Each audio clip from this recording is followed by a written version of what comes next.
Hey y'all, welcome back to the cottage. Wow, Esther just didn't want to show up today. My apologies. Where'd she go? Get over here. There she is. Hey, welcome back to the cottage. Thank y'all for showing up for this one. We're in 2026, can you believe it?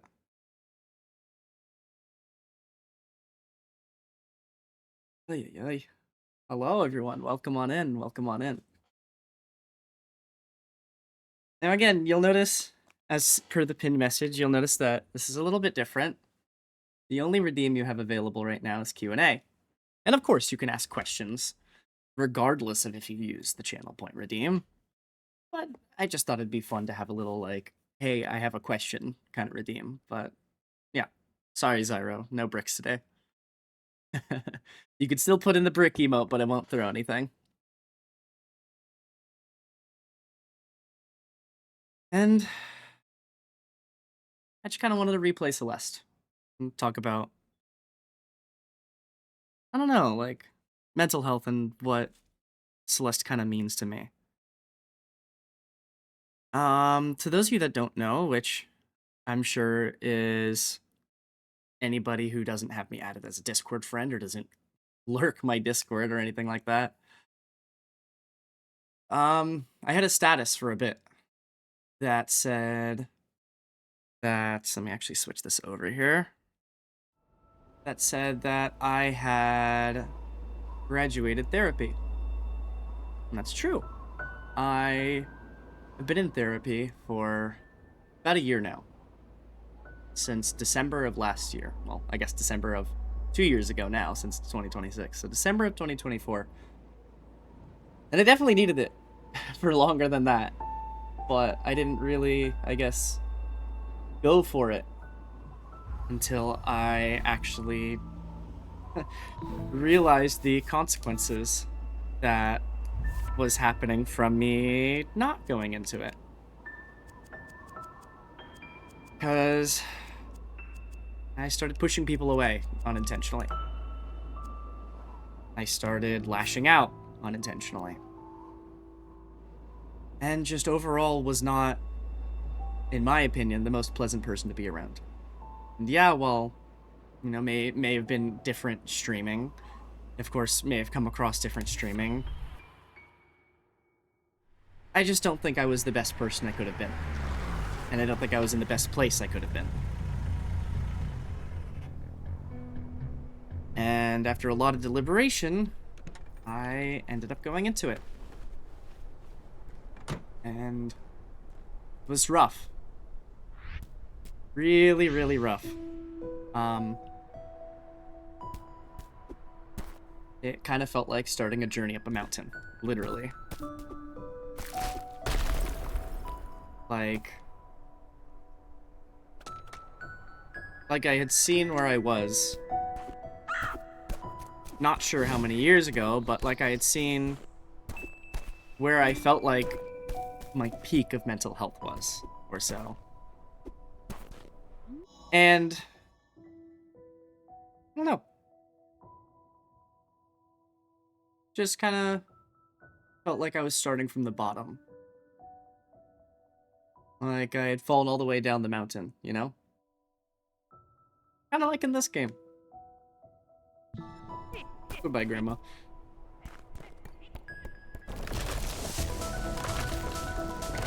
Yeah, it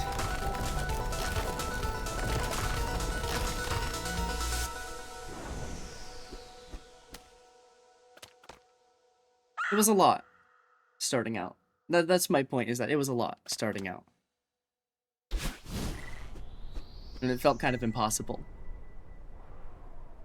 Hi, Roman. Hello, Shadow. Yeah, this is a bit of more of a serious one. This one's just kind of me going through Celeste and talking about things. Because this game does mean a lot to me. I didn't really I guess I didn't really take it at first. At first, I kind of was just like, oh, it's a fun little platformer. And yeah, it has, like, fun messages and stuff. And, like, I think it has really good, like... I think it's a really good talk on mental health.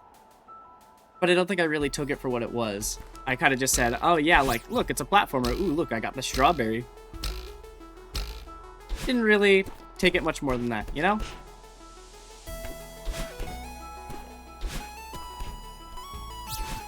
Now I kind of want to. I'm replaying it to kind of reappreciate it, you know? Ow. And like that, for example. That would have pissed me off a year ago. You know? Like, 2024 me would have been annoyed at that. Like, the slightest little thing would have set me off. I would have probably been like, wow, that fucking sucks. That's awful. Now I'm like, that's funny. I forgot about momentum. That's funny. I'm able to laugh at things. I'm able to really appreciate things, you know? I'm able to be stupid and silly.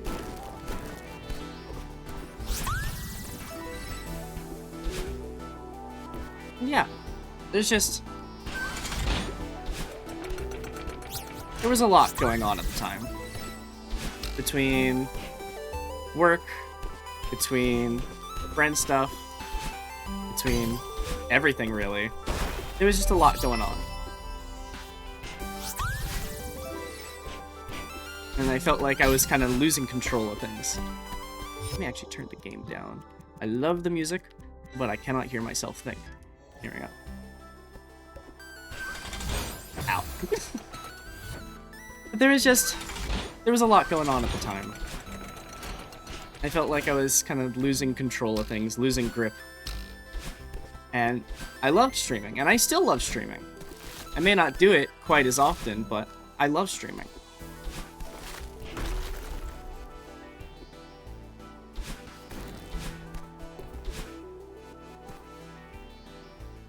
And I still do. I'm not planning on stopping streaming. This isn't me saying like, oh, I'm out. Like, oh, I'm resigning streaming forever. Ooh. It's just me kind of, you know, talking.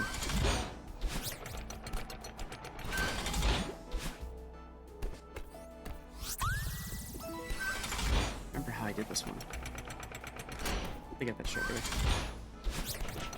No! I'm back!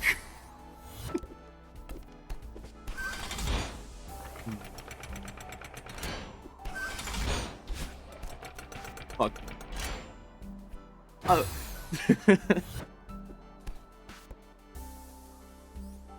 When you get so obsessed with all the things coming at you in life, to the point in which it becomes overwhelming, it does not feel great. I'll tell you that. Because there's a lot going on in life. There's a lot going on in the world. You know? Like, there's a lot happening in the world right now. I'm sure all of y'all are aware, but there's a lot going on right now.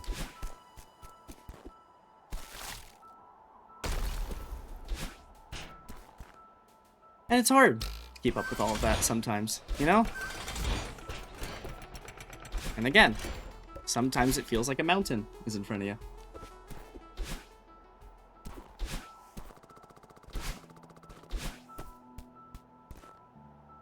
And to me, when I first entered therapy, it felt like I was kind of at that bottom of that metaphorical mountain. Because that's kind of what Celeste is. Like, yeah, you're climbing an actual mountain, but you're climbing the mountain of your mental health, you know? And like right here, you're doubting yourself. You're thinking, what am I doing this for? Like, why am I actually doing this? Like, is this therapy actually going to help me? Is it going to actually do anything? And you sometimes just feel unfixable. You feel like you've fallen too far and there's no way to get back up. And that's kind of where I was at. Ugh. Yeah, no. 2024 was rough. I actually skipped out on a few things that I wanted to go to, but didn't end up going to. Because I just didn't feel okay.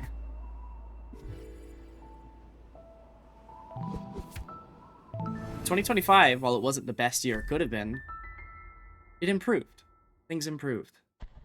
It slowly got better.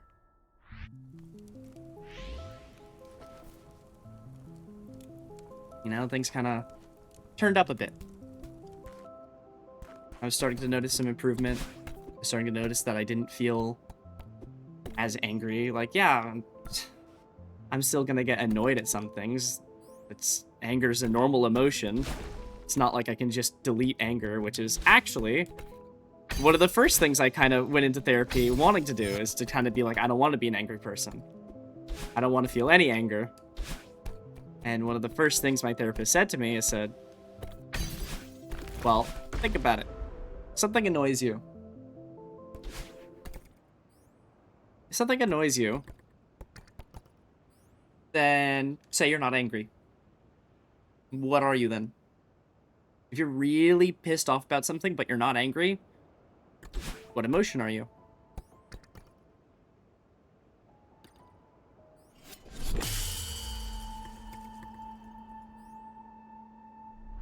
And that's something that really stuck with me.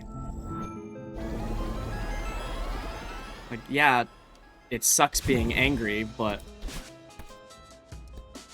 it's more about how much anger you have and what you do with that anger.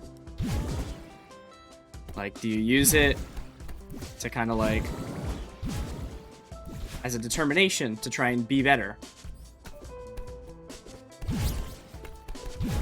Or do you use it destructively? Gorky, actually. Celeste, your favorite game of all time? I'm not sure. Deltarune is definitely really high up there, because that game also tackles some really cool things. But I'd say it's really high up there. If not number one, I'd say number two. So I'd say it kind of shares the spot with Deltarune, if anything.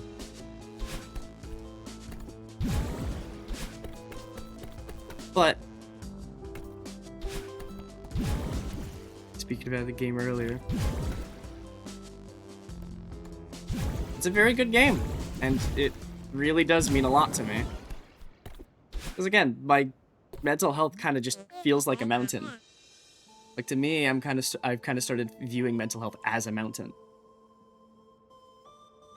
Because it does feel like that. It does feel like you look back up and you see where you once were, and you feel like you're so far away from where it was. And eventually, with enough effort, with enough chutzpah, with enough audacity, with enough everything, you can kind of overcome where you once were and not even realize it. You can get to the metaphorical summit, only to realize that there's going to be another mountain. Like, there's definitely not just one mountain. You make it to the top, and you're like, congrats, I'm at the peak of my mental health. But there's going to be another mountain. There's always another mountain. But it's more about what you do with that information, how you handle that.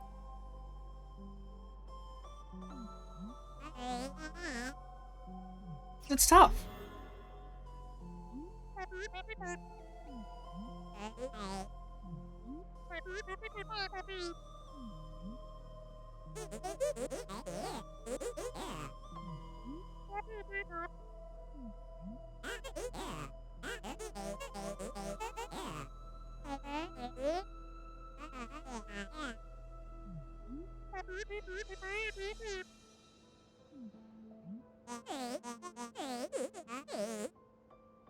And like these lines, for example. Like, you need a hobby. This is a bit insane. And you're many things, but you're not a mountain climber. And I mean, yeah. I mean, she's not. She just decided to do this on a whim just to kind of get out of her own head. Try and get in her own space. You know? Go into a kind of place of unknown to try and clear her thoughts, clear her head. And that's kind of what it is. Jumping into that great unknown. First 2-3 weeks of break my arm felt like rock bottom just because I have not dealt. I mean, yeah, exactly. It's scary. It's scary going into something unknown.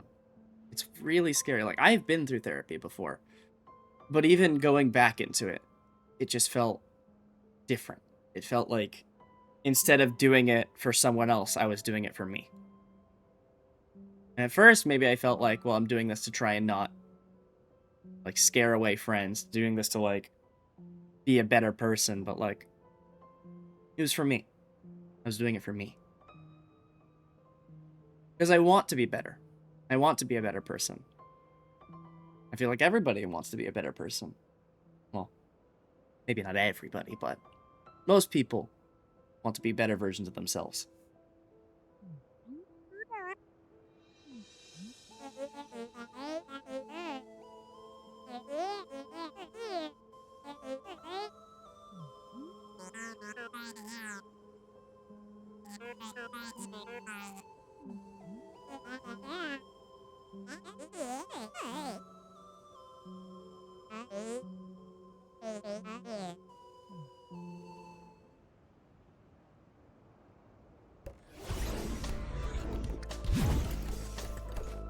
And, like, battling, for example. At first, I was like, oh, it's this little evil part of me that's, like, chasing me around. And, like, you know, it's kind of like the part that's holding me back. And that's kind of how I felt about anger, for example. I felt about anxiety. And, I mean, yeah, too much of it can be awful. It really can be. I'm not exactly the least anxious person. I may not always come across as it, but I have quite a bit of anxiety. And it's hard getting past it. It really is. Because it can really feel like it's weighing you down. It can really feel like she said, it can be the weakness of you. And I mean, to a certain extent, you know, and too much anxiety can really bring you down. But it's not necessarily a bad thing to be anxious. It's not necessarily a bad thing to be angry. It's more so about how much there is. And about how we deal with having too much at a time. Because having too much of anything can be bad. Being too happy can be bad, even. As ironic as it sounds, it is possible to be too happy. Because then you lose sight of things. Obviously, I'm not saying, like, oh yeah, don't be extremely happy, like... I would never in a million years say that, but, like... Just know there's enough of too much of anything can be harmful. Too much food, too much to drink, too much of any emotion, really.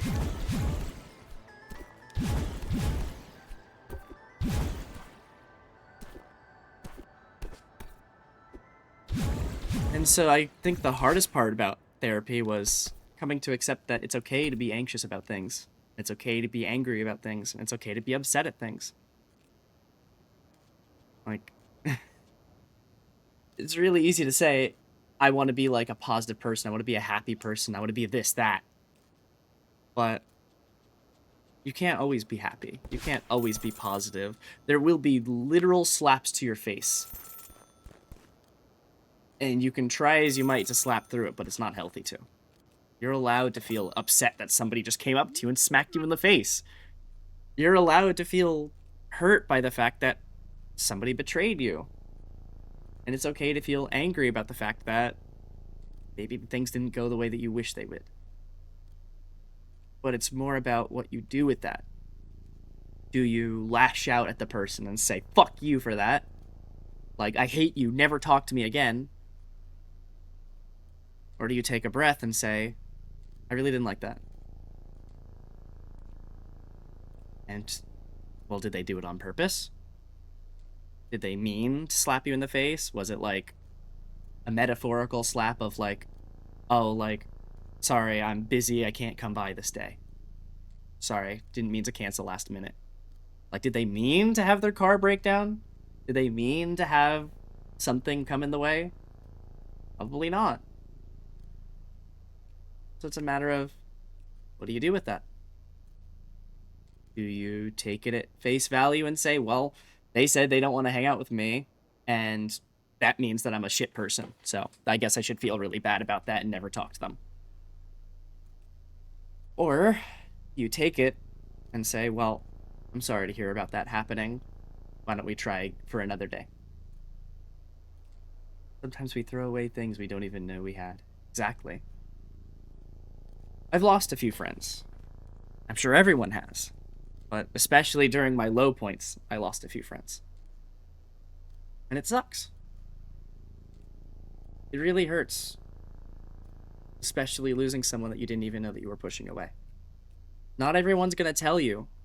Like, I'm thankful to have people that were, like, upfront and dead ass telling me, like, you need therapy. Like, it is getting harder to talk to you. And you need, like, some kind of, like, cognitive behavioral therapy. I know, it's the funny acronym CBT. But I did. I really did. You know?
Things can feel overwhelming at times. And you could start thinking about the past. Your true friends are there for you at lowest points. I agree. Things can feel really overwhelming at times. Like, everything's happening at once. Why is this only happening to me?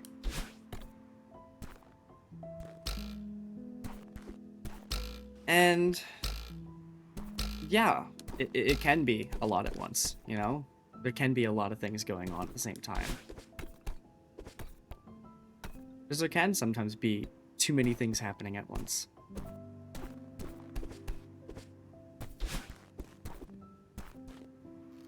You know, things can get overwhelming.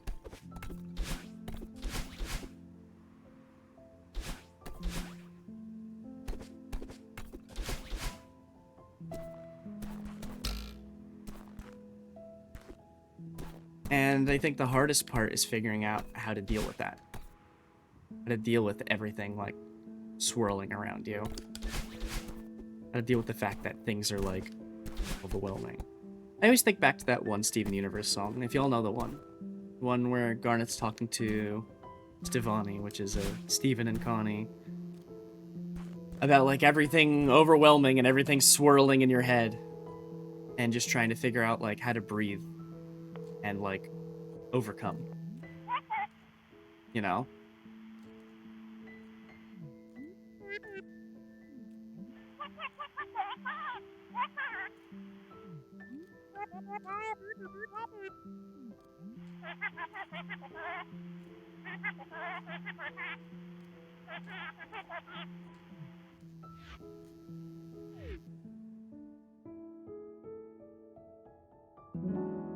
I really like Madeline's mom in this.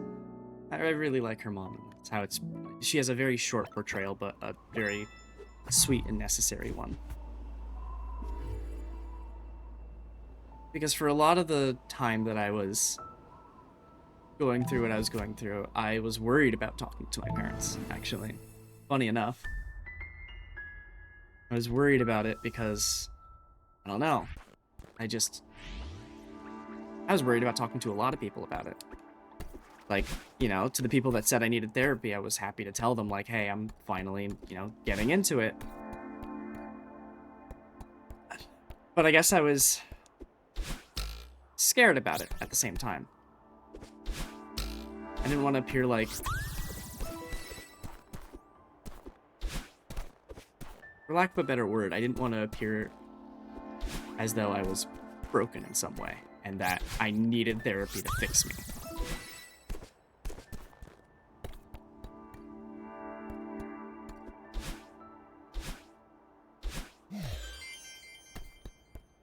So I didn't talk about it for a bit, until I finally ended up bringing it up. And my mom was actually really happy for me.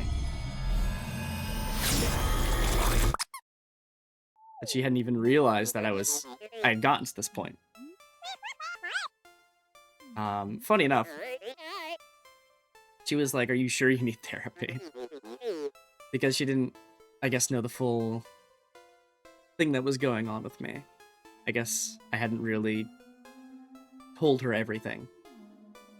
Every time she called, it was kind of just, oh, yeah, you know, I'm doing fine, just not really doing much. Oh yeah, stream's going all right. Person usually ostracized from everyone because something that happened a couple of years ago. Risa came late. Unsure about what to do while sitting in the middle. I'm not sure. It's, from what I can hear, it's a complicated situation. So I will say, I'd recommend only using the Q&A if you have a question. Because I still read the chat, don't worry. It's not reading it out loud in my ear. I still look over. It's just a funny sound.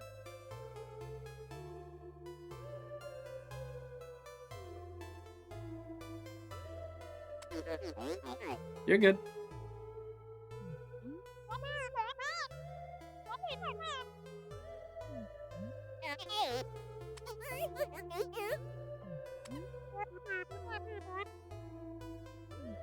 I'm still not the biggest fan of this chapter, but I understand what it's here for.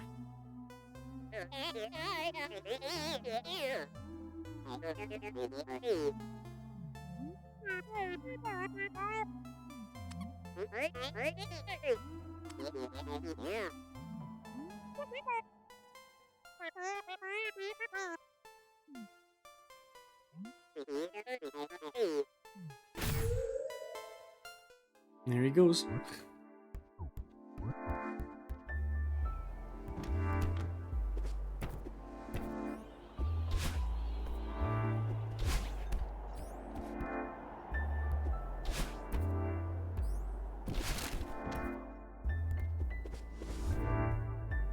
Finishing the main story, but didn't do much of the additional stuff. I recommend it. Especially if you haven't done Chapter 9. Which I will be doing during this. I will be replaying Chapter 9.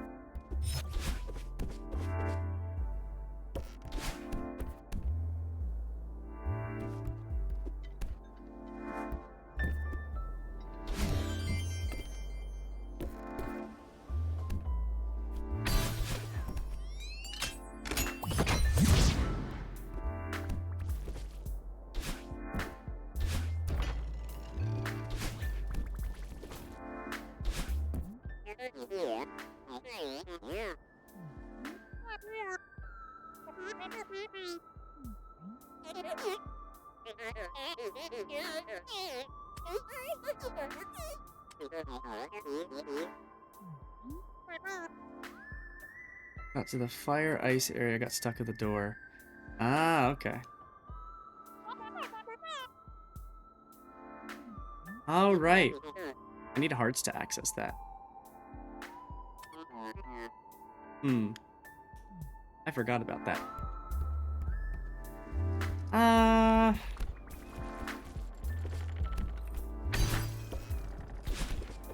What I'll do is I'll just switch over to my other save file to make it seamless. So y'all don't have to witness me trying to remember how to do all the hearts. More so just for the fun of the game, you know?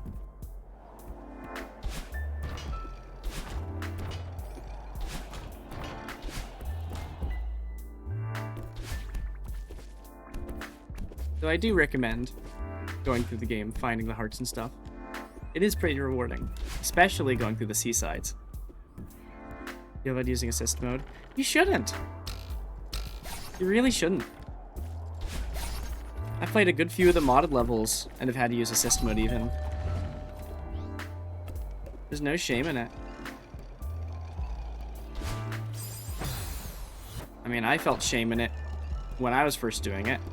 That's because I was trying to be a perfectionist. I was trying to be like, oh, like, I can't stoop down to assist mode, even though it's literally saying, like you don't have to be perfect at the game.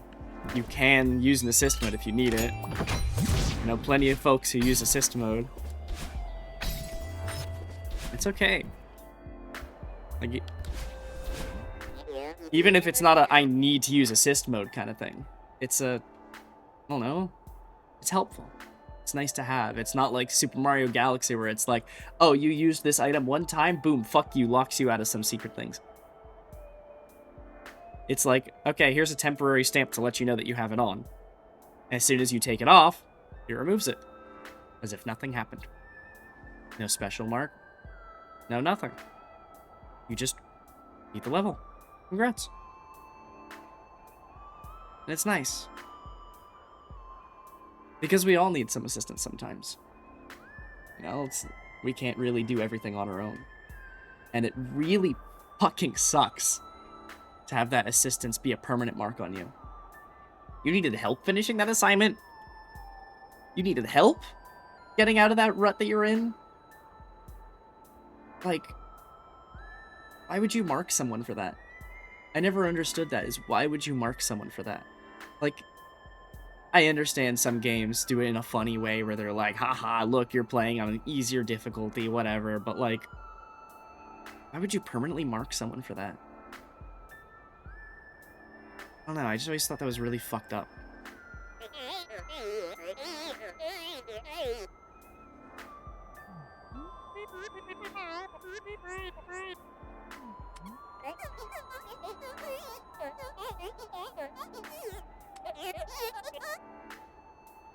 You should. You should. You can watch me play through it, or you can play through it yourself. But you should.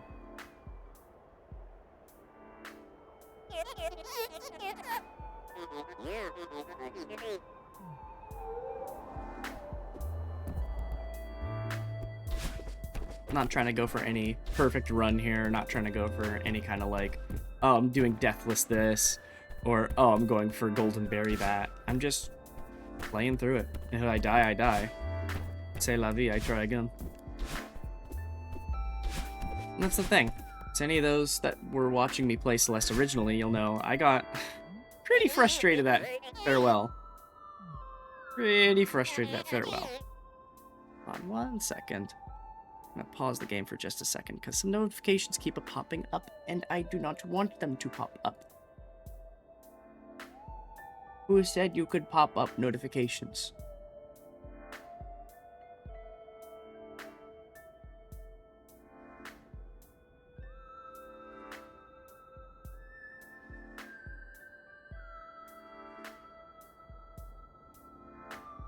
Stop that.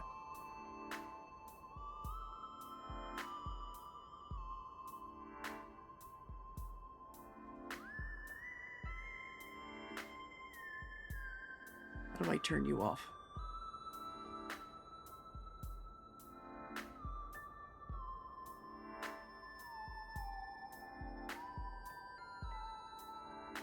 I mean, it's easy to get overwhelmed and think that somebody despises you. It's really easy. Like,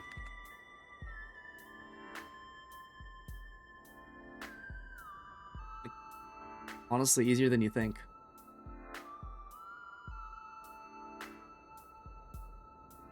Let's do that. There we go. Gotcha. That should fix it. Sorry, I was getting some Ko-fi notifications and I was like, I don't want those on desktop. You can send them to my phone, but please stop pinging my desktop. But yeah, it's really, really easy for that to happen. Like, as easy as somebody says, like, oh, I didn't like when you did that. And then that suddenly makes you think, oh, they fucking hate me for that. It's a poem from Jose Luis Borges. Talks about the worst sin a person can accomplish and is not being happy. Talking with intensity about how being afraid to overcome yourself can cause oneself to be unhappy. Many times it happens to me, and I prioritize the happiness of others over my own, and therefore I never end up getting my own happiness. Prioritizing your own happiness, even if that hurts another person. I think that people who appreciate you know when they have to be on the other side of the scale.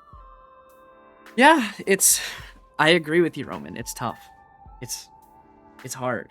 Looking like you really badly want to look out for others. I mean, for God's sakes, I literally have a sweater on Esther that says, like, mom friend, that says, like, you know, like, I see myself as a mom friend of sorts.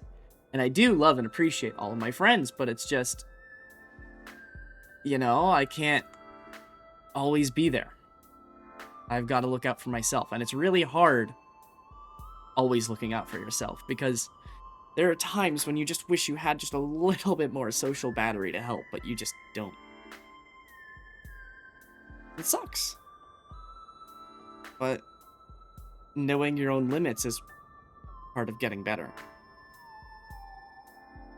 Knowing when you need to take time for yourself is part of getting better. Knowing when things are too much and you so badly want to be there for someone, but you just can't.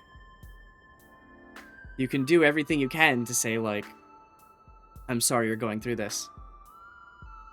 But if you don't have the mental strength to really help them, then nobody's being helped. You're not helping them, nor are you helping yourself. In fact, you're just hurting both. And that goes both ways. Also understanding that, like, also having that understanding of, like, other people also need that time. Like, oh, my friend, like, that I love talking to said that they're not feeling great right now. Don't take that as, oh, my friend doesn't want to talk to me ever. Take that as, oh, my friend's going through a rough patch. I'll send them a hug or something. Or, you know, maybe see if they want to watch a movie or something. Just something chill. But that doesn't mean that they don't want to hang out with you. That doesn't mean that they don't care about you. We're all going through our own battles. And there's a word for it. And I forget what the word is, but a friend of mine uses it a lot.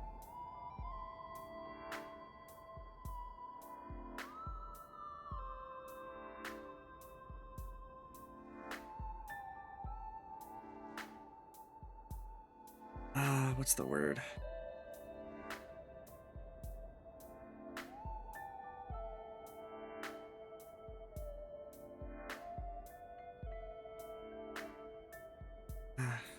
It's like the awareness that people have things, like, people have their own lives and that people have things going on.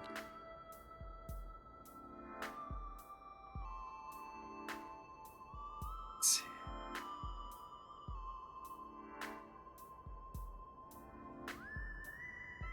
I forget what it is. Where do they seem to be? Whatever happened, I ran into them in the con. I had worried that they didn't like me. It turns out life was just changing for them. Hundreds of others unintentionally ghosted that they were taking time. Yeah, it's tough. I mean, shit, I didn't even go to one of the cons that I wanted to because I just didn't feel okay. And I hear everybody like, oh, remember 2024's con? That was great. And I was like, I didn't go. I was too busy rotting in my bed, feeling like shit. Because I was too anxious to talk to the people that I needed to. So I was too worried that life was coming collapsing down. MFF is a furry convention. It's Midwest Fur Fest. I think it's in... do I remember my U.S. states? No, I don't. It's in some state in the Midwest. Yeah. Roman, I still gotta take you to a convention. I'm flying you out here right now.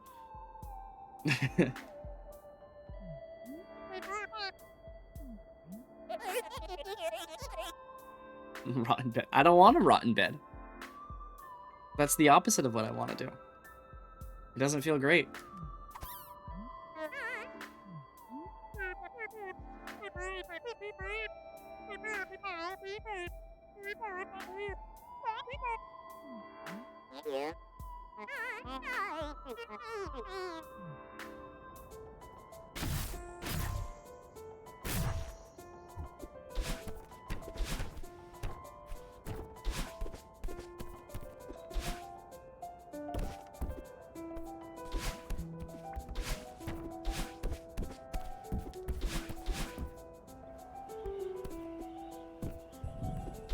Hello, cart.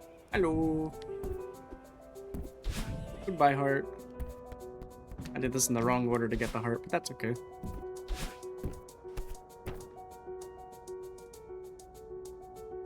Pay attention to the entries they sell out in a minute. What? What do you mean they sell out in minutes? Is there limited entries to the convention that we were looking at?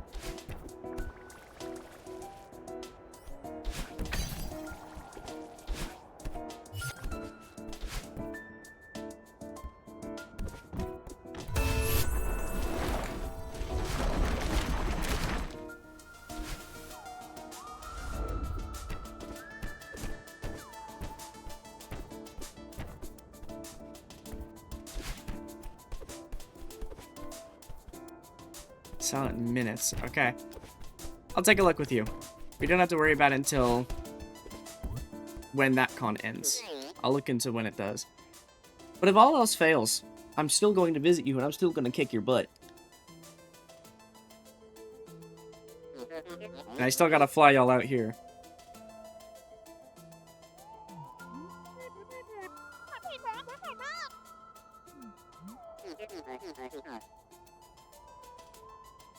I should be able to make it while I'm there. I should be able to find all the ingredients I need.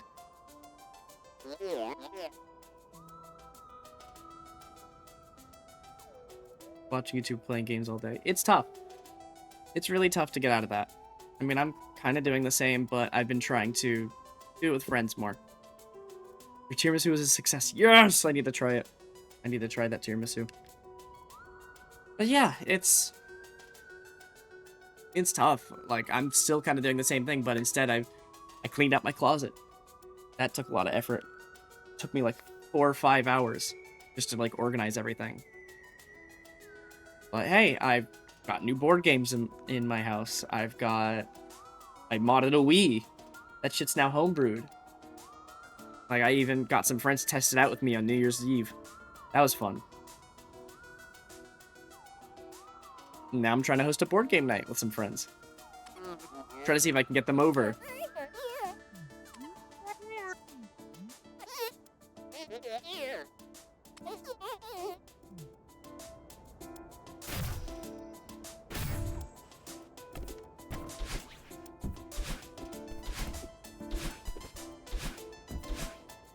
Yeah, it's just figuring out, like, stuff to do. Ow. My toes! Get away from me, you dust bunnies! Ah! Ah! Can I do a funny?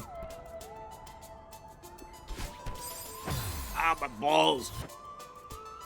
What about... Oh! Oh! Okay, how about...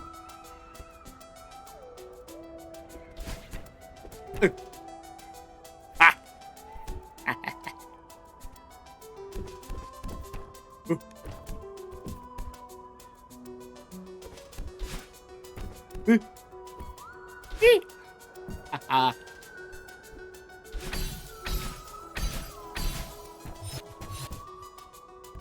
And if y'all have any questions about the stuff that I'm talking about, you are more than welcome to ask. I am more than happy to answer.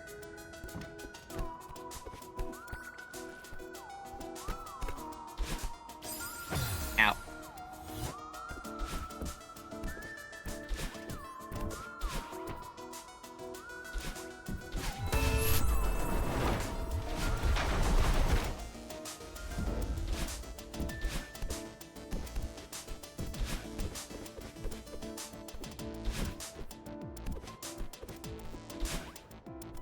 Where'd he go? How often do you cry? It's honestly hard for me to cry. I don't know why. It's just hard for me to cry. But I don't necessarily see it as a bad thing. It's okay to be more prone to crying. Life is tough, and sometimes you just want to cry at things. I wouldn't say it's a bad thing to cry. I'd say if things are making you so upset that you're constantly crying every day, then it's more a concern of what's making you so upset, and why is it making you so upset. But if something genuinely feels bad, something genuinely sucks, it's okay to cry. You're allowed to cry. It's a natural human thing. Fucking media has been like, oh, like, boys don't cry. Fuck that. That's stupid. That's stupid as hell. You're allowed to cry. You should cry if you need to cry. Because things hurt. The loss of someone. Getting hit by something. Yeah, exactly. It's one of the healthiest things you can do in something that feels so unhealthy. Something that sucks so much. But yeah, I'd say I personally don't cry very often. But that's not because... It's not because I'm like holding it in or anything. It's just... I just don't cry very often. What I've been doing, especially when I feel like crying, is I've been journaling. I have a little notebook here next to me. And when something upsets me, I write it down and I say how it makes me feel.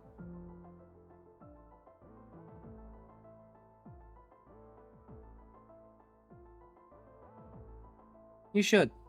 I wouldn't repress the urge to cry. Let yourself cry. Because you're allowed to cry. Like, it's okay to feel sad about things. It's okay to let the tears flow.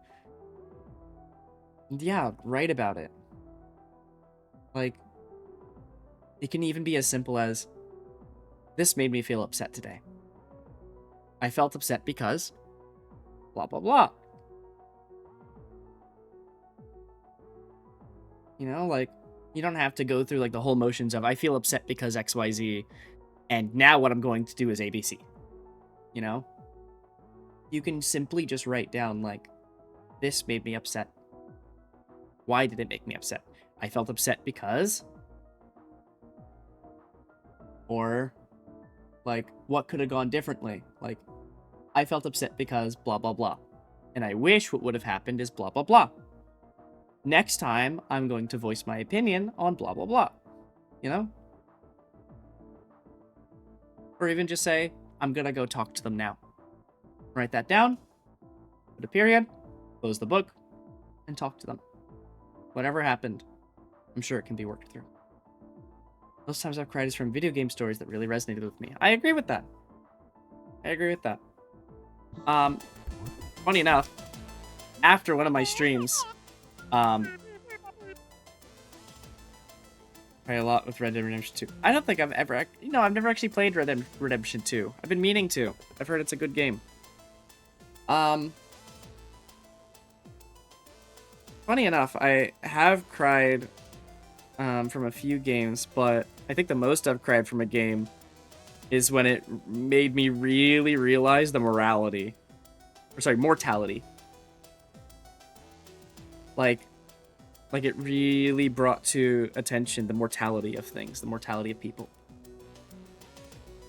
Like, you know that people can die, but when it happens, you'll never really be prepared for it.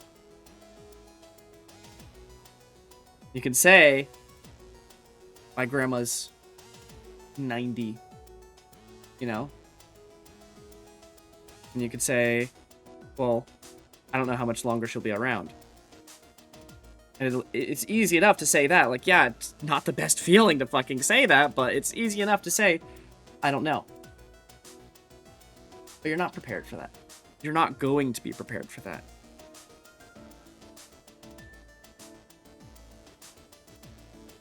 And it's hard.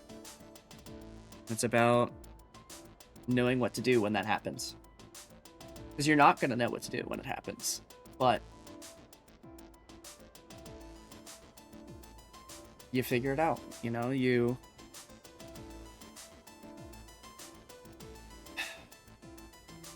I don't know. I can't really speak from experience here yet. But you do what you can. You do the best that you can. You know? Nobody's going to expect you to be perfect, especially not in such a vulnerable situation. And anyone that does, doesn't really respect you as a person. Anyone that expects you to be perfect in one of your lowest points doesn't fucking respect you.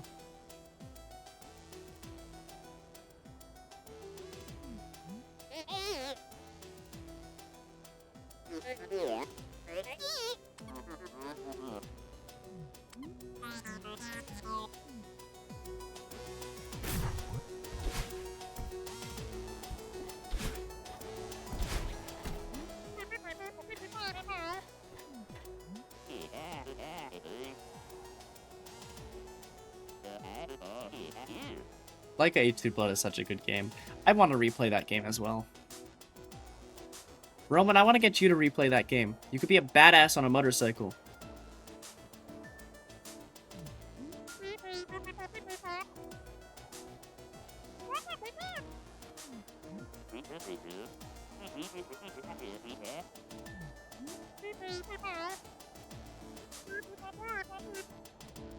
It's a really good game.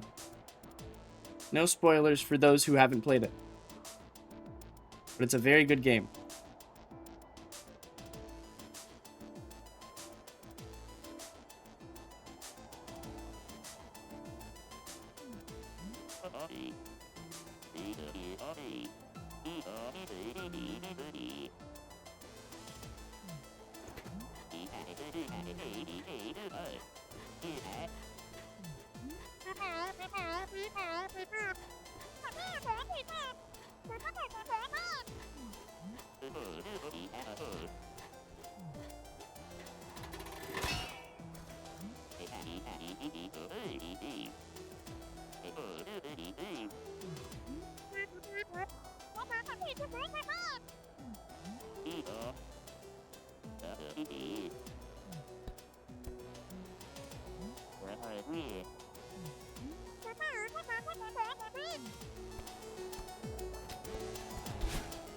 Take me with you, I don't want to go through this level. Take me with you.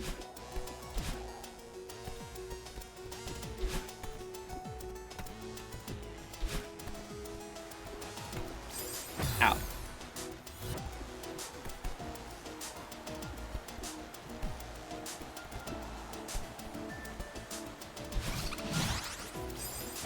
Sadness.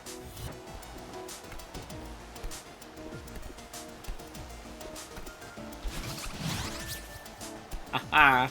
Gotcha.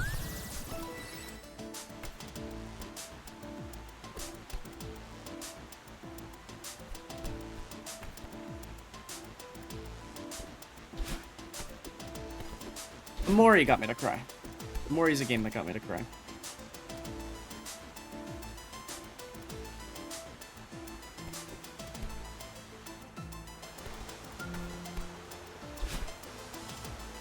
Yeah, I get that.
That's another thing. Stubbornness.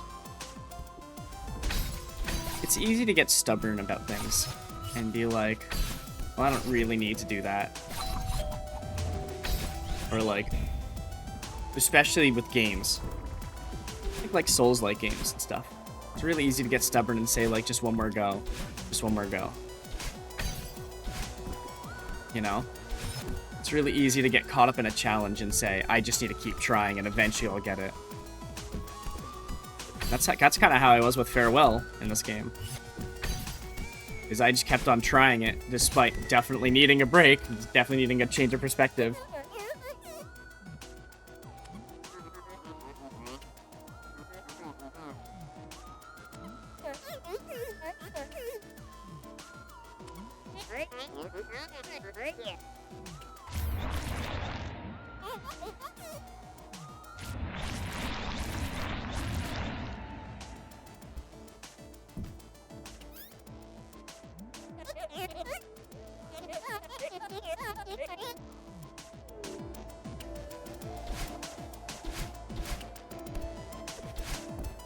I do it. I wonder if I could do it. Hold on. No, it's supposed to be all the way back here. No.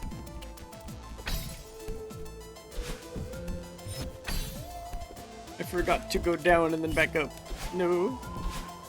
I wonder if I can do this.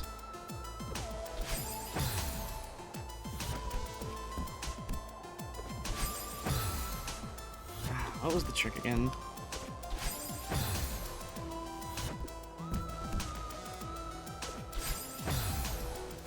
I know Jazz taught me how to do it, but I don't remember. There is a way.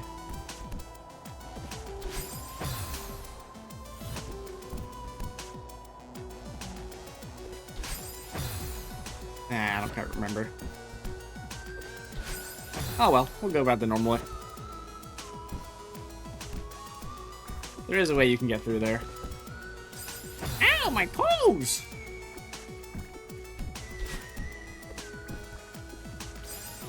My toes again! Stop touching my toes. Get away from my toes.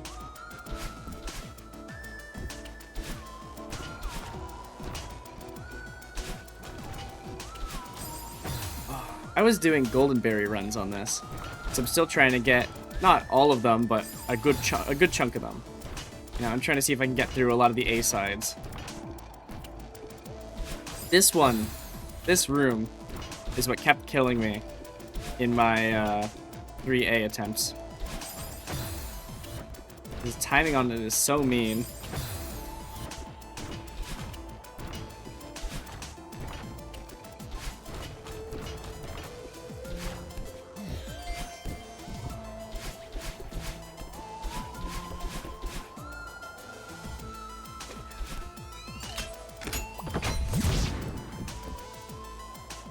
Hi! Bye!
Hello, funny man. Bonk. Goodbye. No.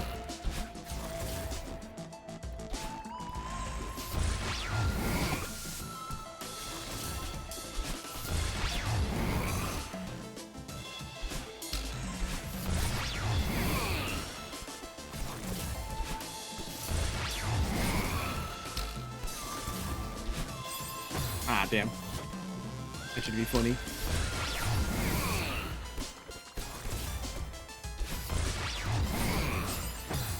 Ow! You're mean.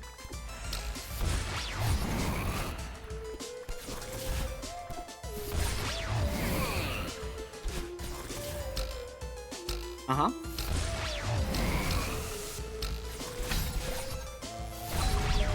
Uh-huh. Bye-bye.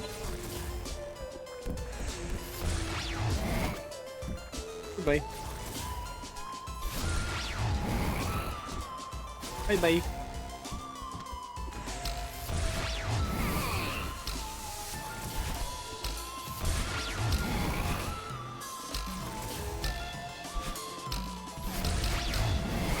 Nope.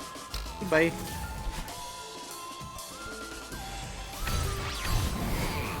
Bye-bye.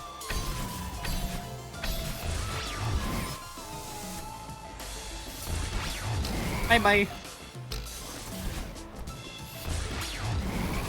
No. No, no, no.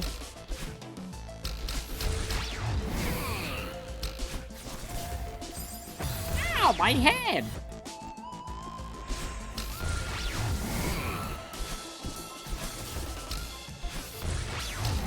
No.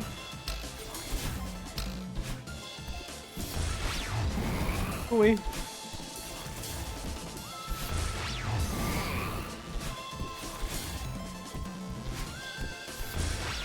No. No.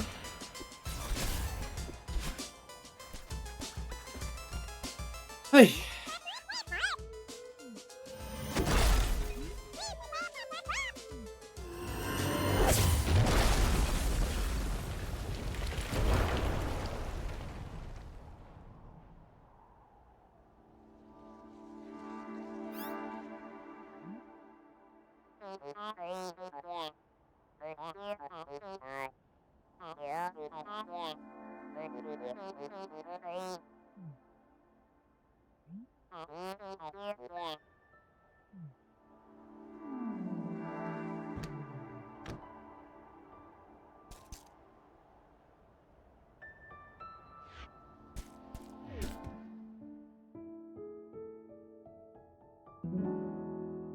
What else? What else did I want to talk about? Also, look at that little sad boy in the corner. Why does he look like that?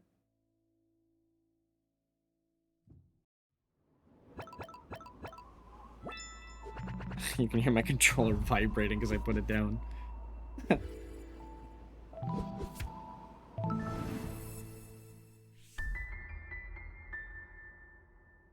Hmm.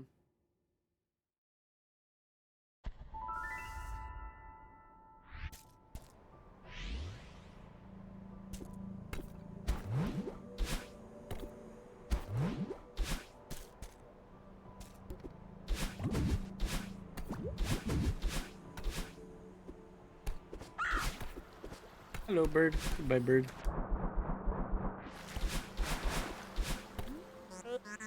Hello, grandma.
This is also a really good line.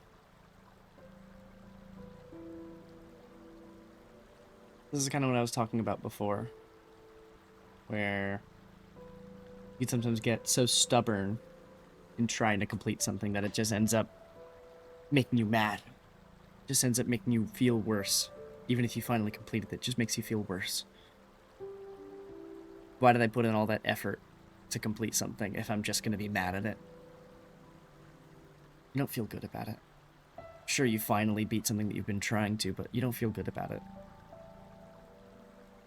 You feel like you were doing it for the sake of doing it.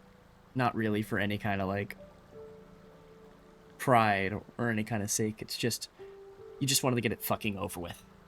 You know?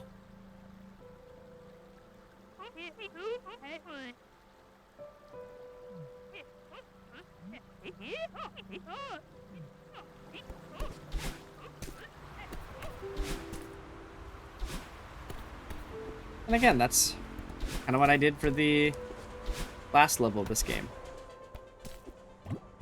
I kind of just played it for the sake of playing it. Like, yeah, I understood the message, but I kind of just played it for the sake of playing it. I didn't really, like, fully take in why I was playing it, you know?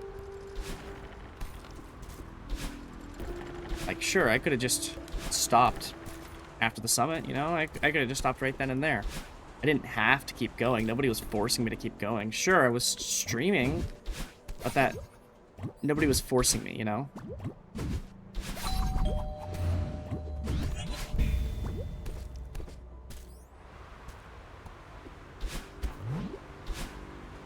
And it's that kind of stubbornness that made me get so frustrated at the 9th chapter. So I ended up just doing it for the sake of doing it.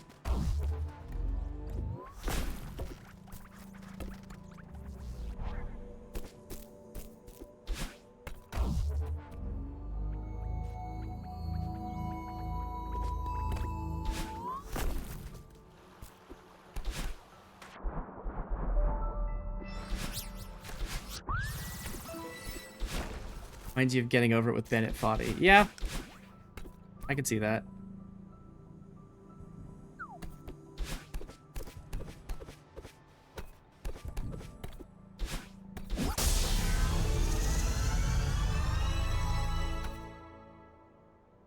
I know I said I wasn't going to go for any hearts, but I like that one.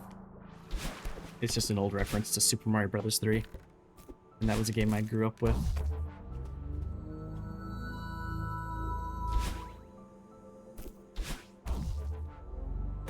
No, yeah. It's like getting over with Bennett Foddy, you're right.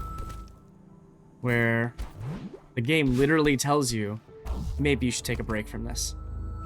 So many people got so mad at that game, and that was kind of the point.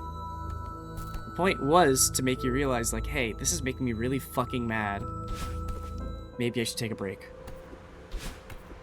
And it's a big trial, you know? Like, to actually accomplish that game is a really big trial. Not something I could do.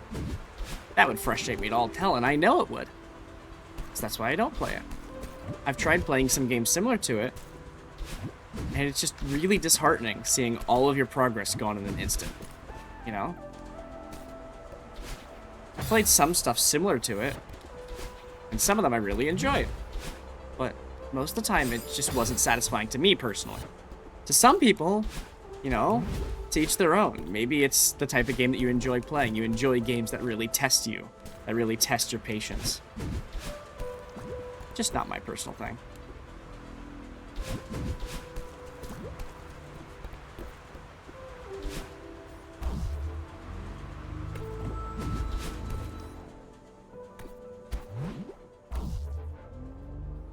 For that type of game, you can lose everything. Fair enough. I mean, hey, if that's your type of game, then you go for it. As long as it's not, like, harming you. Like, as long as you're not like, I lost everything, I need to fucking, like, do something. Like, do something, like, not so good. Like, say some mean things to people. That's because the strong wish come with it, seeing you can lose everything in a second. That's fair. And hey, if that's the kind of game you enjoy, then who am I to take that away from you? You know? Just as long as you're being safe and smart about it, you know?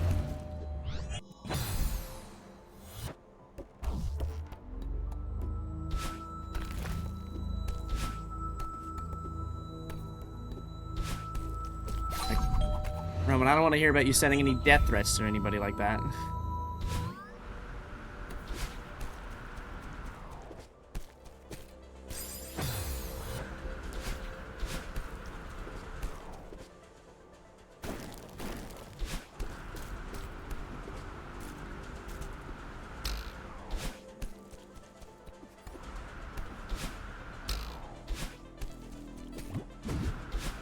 No.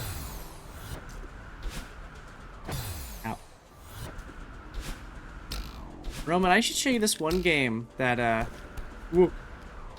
Whoa. I should show you this one game that, me and a friend were playing. I'm not too big into extraction shooters, but there was this one called Engine Fall that I thought was pretty fun. It's like an extraction shooter in a train.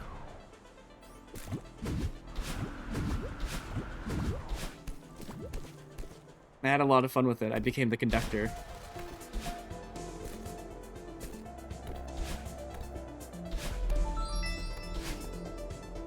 Hello, Strawberry.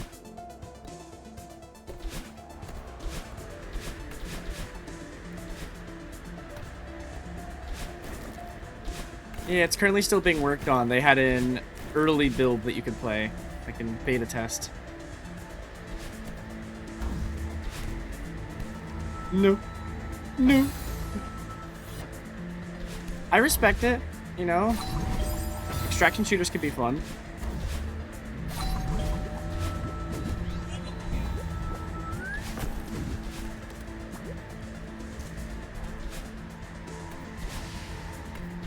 He's throwing the snowballs at me! Go away!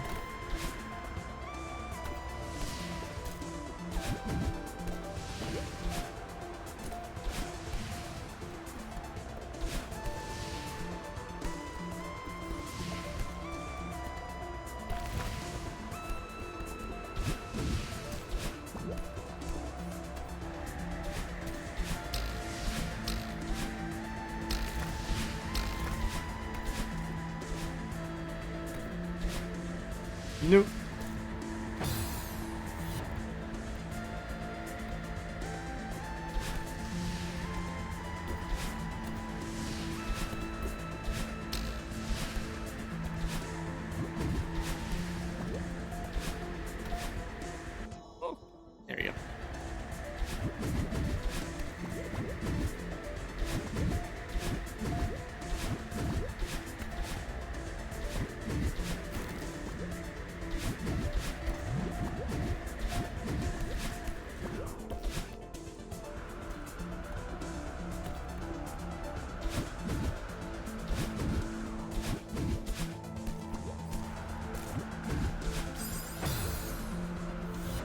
Forgot how fierce the wind got. Yeah.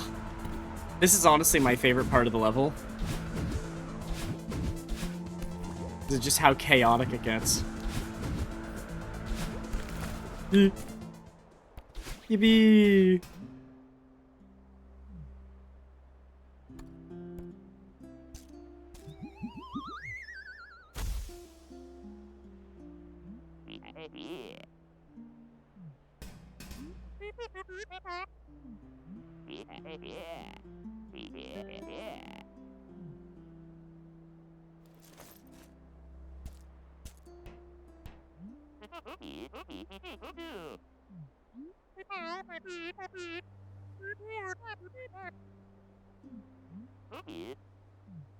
How is Theo getting up here? That's my question.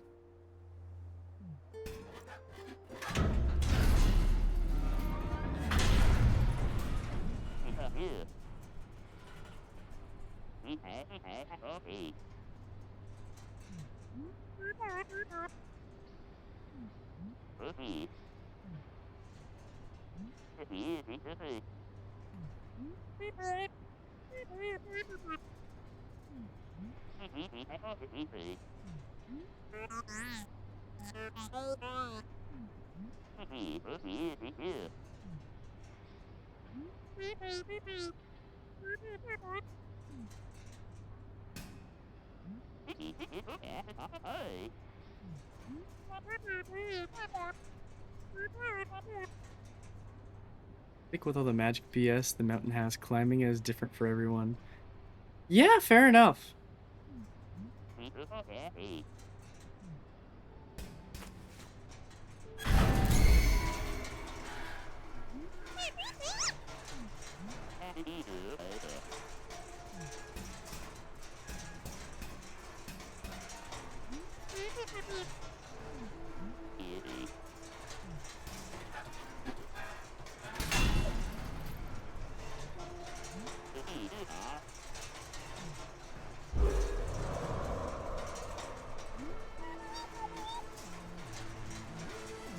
Inspection things and all, yeah.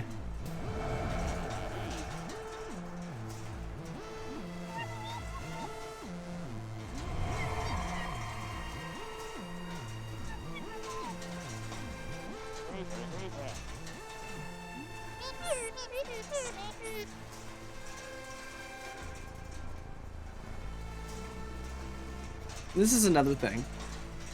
It's so easy to get caught up in anxieties that you end up lashing out. Because that's what was happening to me. I got so caught up in like everything swirling around me that I end up forgetting something, or I end up doing something stupid, or something ends up upsetting me, and my first instinct is I need to scream about this, I need to lash out. Which isn't good. It's not good at all. And that's something I'm trying to get better at, is something really like frustrates me or makes me really anxious, I need to like say, hang on, give me a second, or like, I need to really think about this, instead of just, why the fuck did you do that? You know? Because it's so easy to just say, well, you fucking caused this. You're the issue here. You don't mean that. You know that it was an accident. You know that something went wrong. And that they definitely didn't mean to do something like that. Or that something didn't go your way. And it's tough to kind of like say what's on your mind without screaming it at the top of your lungs, you know?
Something like this is also a really good grounding technique.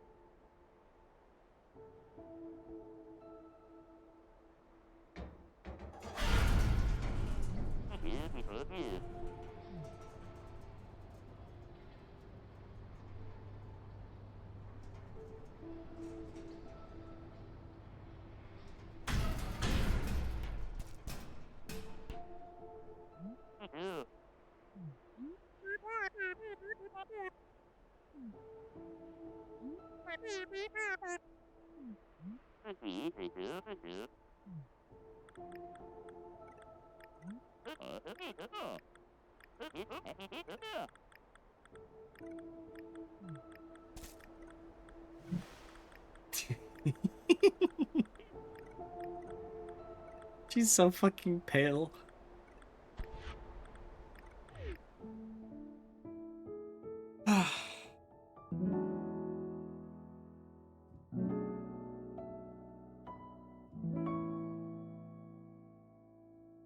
Grounding yourself is definitely something that's one of the first things you'll learn when you're trying to learn to curb your anxiety and just curb anything, really. Because your emotions can get the better of you. Even though it's healthy to have emotions, they can still get the better of you.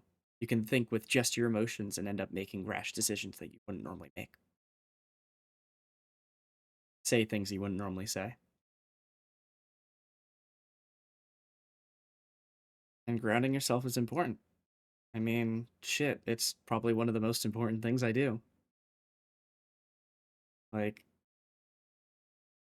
one of the first things they teach you is just to breathe, deep breathing. They may even teach you to count your knuckles, like in, 2, 3, out, 2, 3, in, 2, 3. Obviously not that fast, but maybe even doing it in sixes. So like 1, 2, 3, 4, 5, 6. Hold 2, 3, 4, 5, 6. Out 2, 3, 4, 5, 6. Hold 2, 3, 4, 5, 6. And just counting your knuckles, or thinking of 5 things, like looking around and seeing 5 things in the room.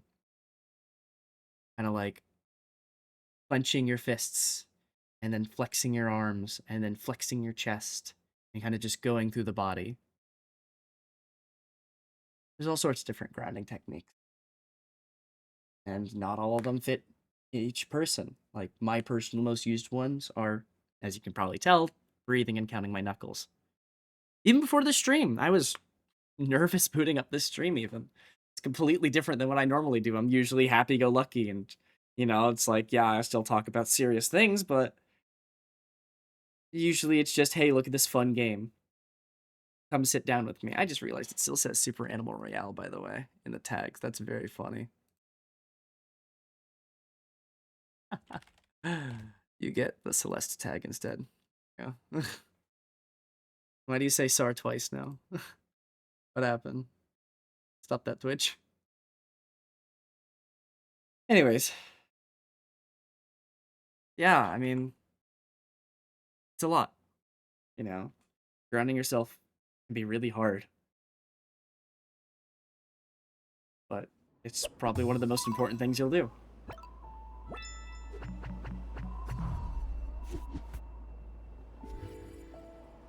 Figuring out how to keep yourself level is hard.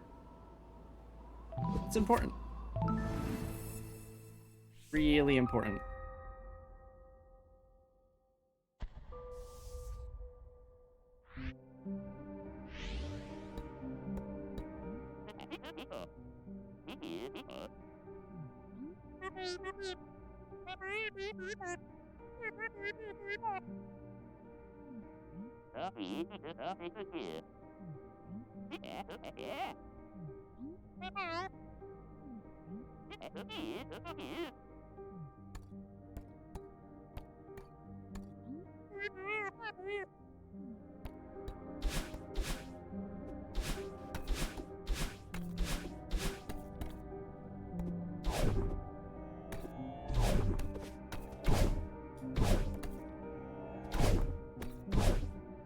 It's like, there we go.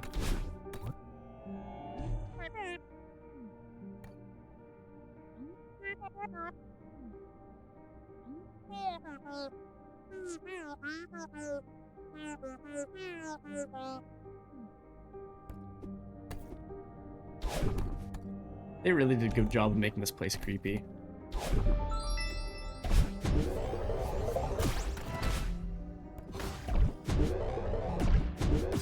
Ow.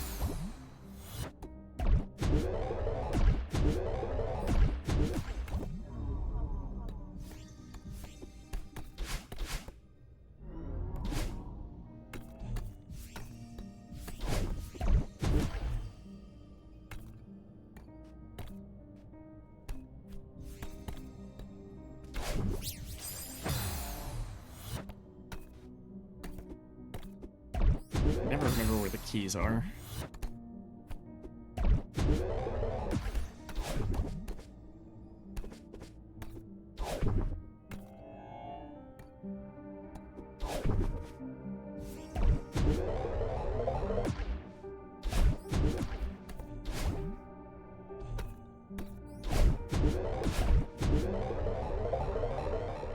Ah, there you are.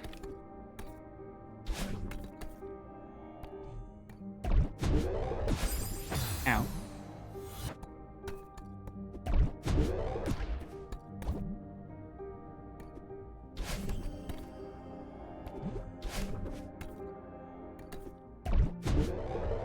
Whee!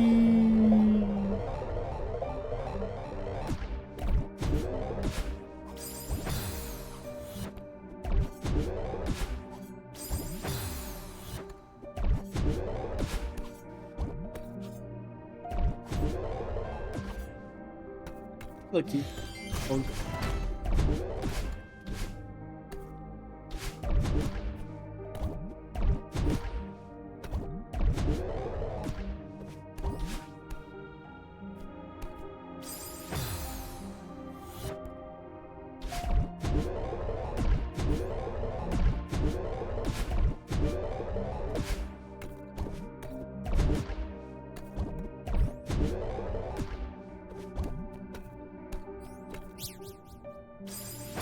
Ow.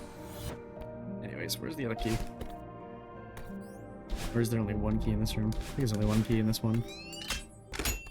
Next one has two.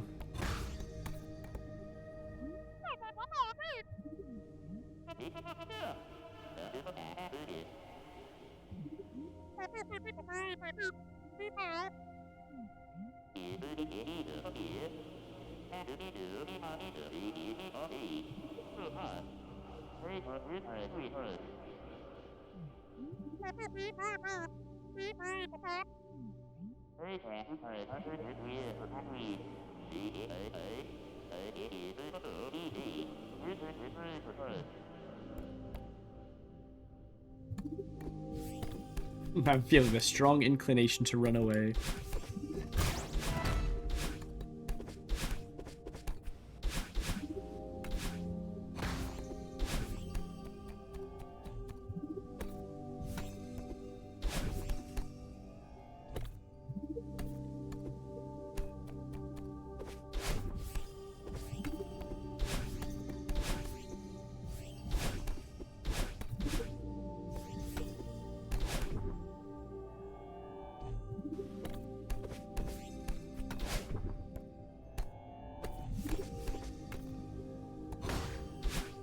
How dare you lock me in here?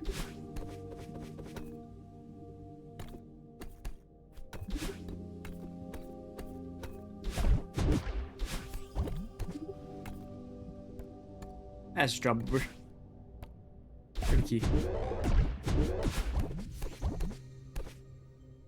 There it is.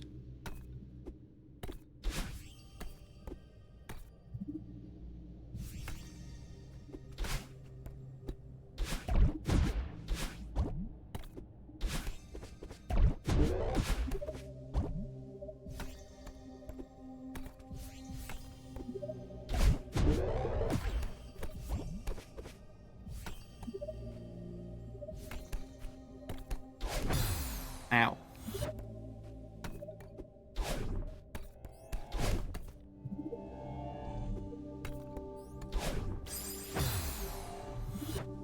It's a strawberry, got it.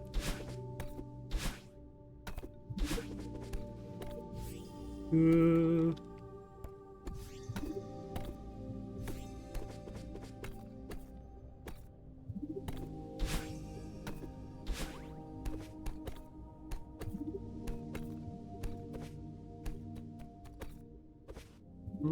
Okay.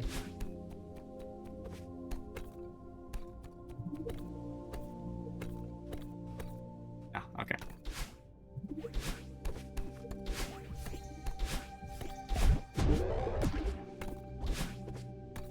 Out this way. Ah. Wait.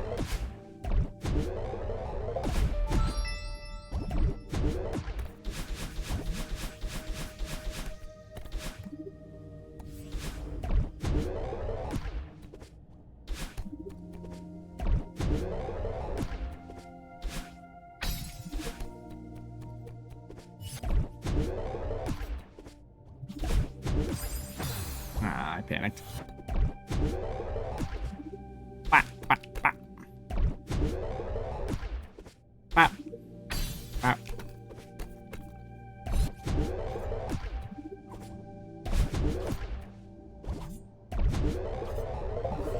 Whee!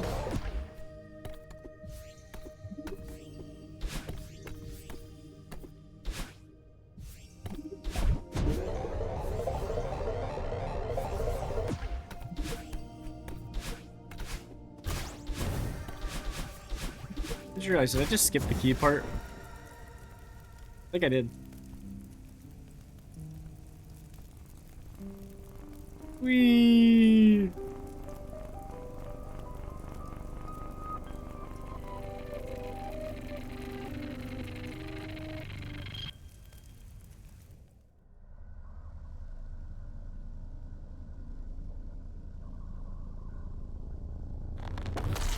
Look, creature.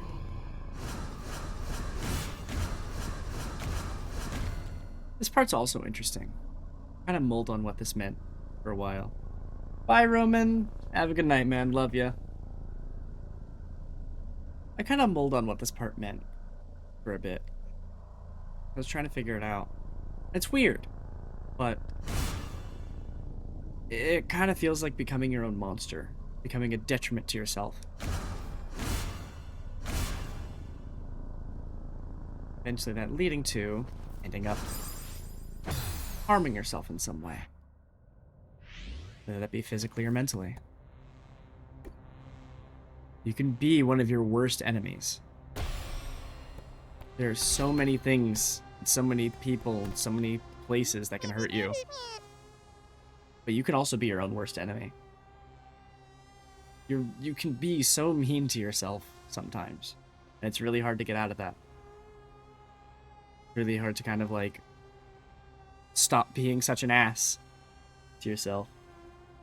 You know, you feel like, oh, like, I caused this, I need to be punished, or like, I wasn't the best here, so obviously I don't deserve friends.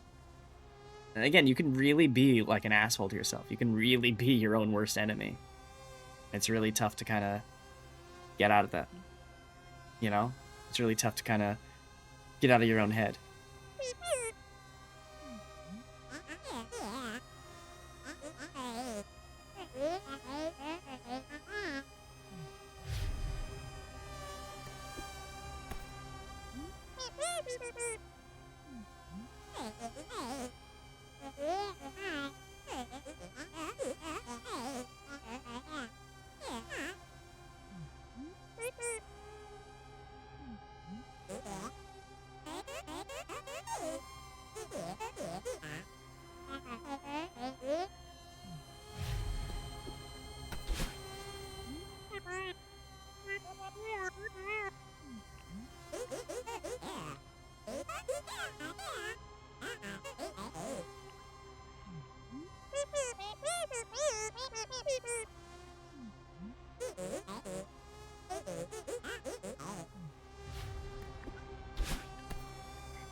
And see, that's what I mean.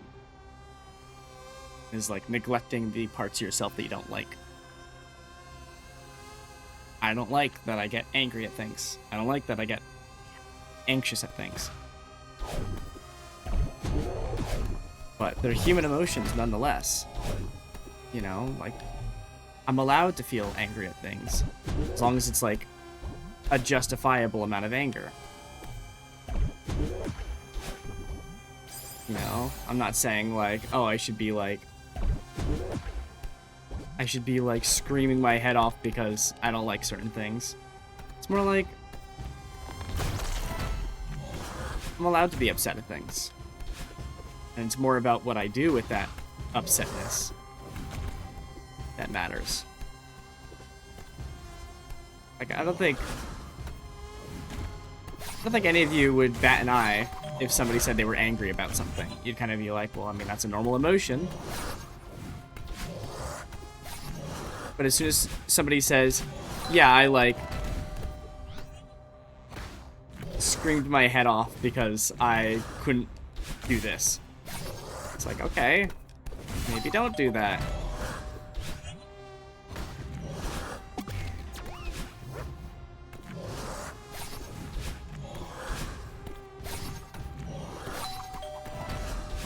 It's so easy to say, like, oh, just don't do that. Don't feel that way. But obviously it's not as simple as that.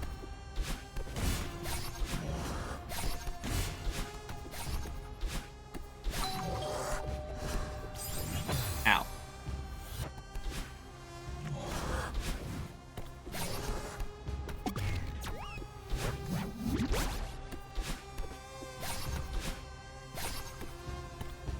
Aha, you stuck.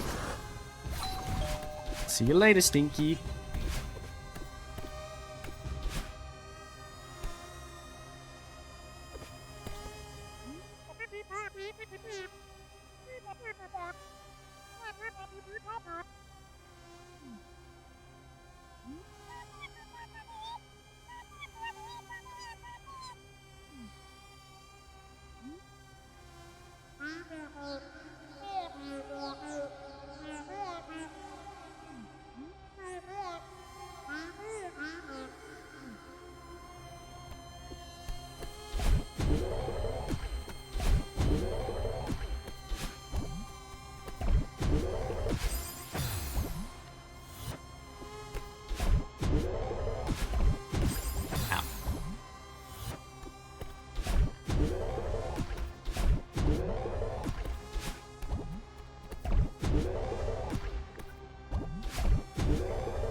And things really can feel... I know I keep coming back to this, but things really can feel overwhelming. Like, everything is your fault. And, like, basically this, you're in a temple of your own creation. You know? Oh, here's the 2 keys.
And that's another thing.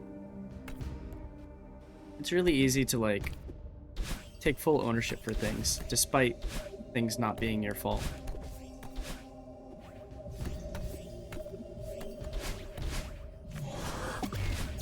Excuse me, you were very rude. Come here. Break this wall for me. Stinky. Stink.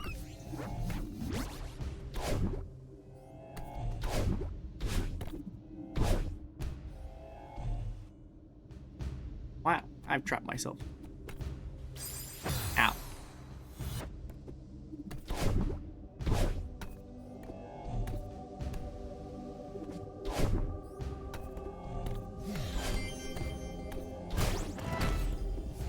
Like it's...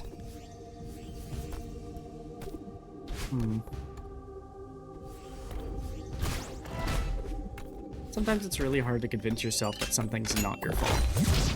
You know? Can I help you? Go away! You're weird. Look at a stinky guy. You stinky, go away. Haha. Oh.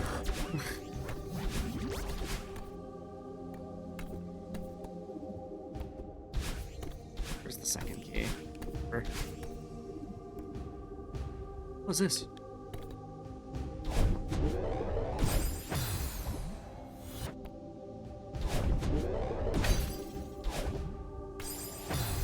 Ah, I see.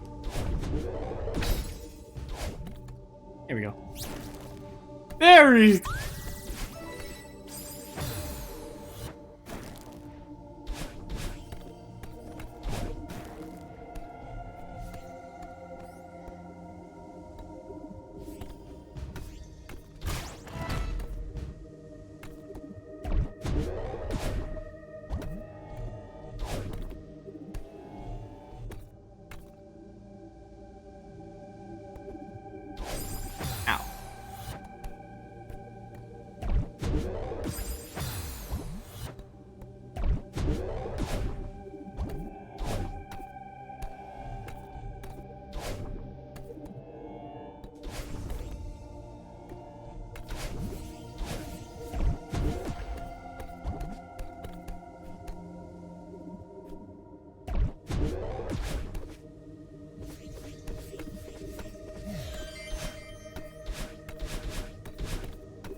To whoever needs to hear it,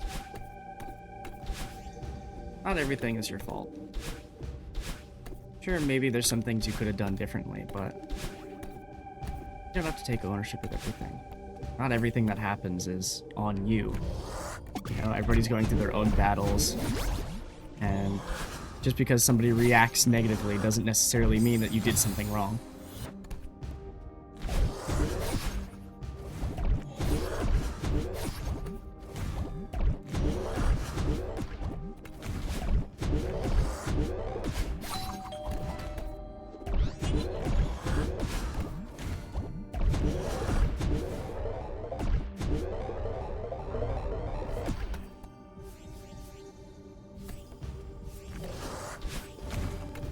Maybe they were just having a bad day. Maybe they just had a bad past experience with it.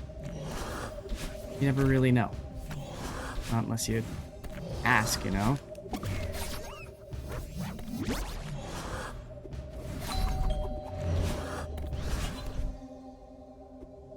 And not everyone wants to talk about it. That's okay too. But having that level of understanding of, this isn't you, this is a me thing. Yeah, it's not always your fault. I'm not saying that we're perfect and like, oh, nothing we do is ever our fault. Rather, you don't have to take the blame for everything. You know? You shouldn't.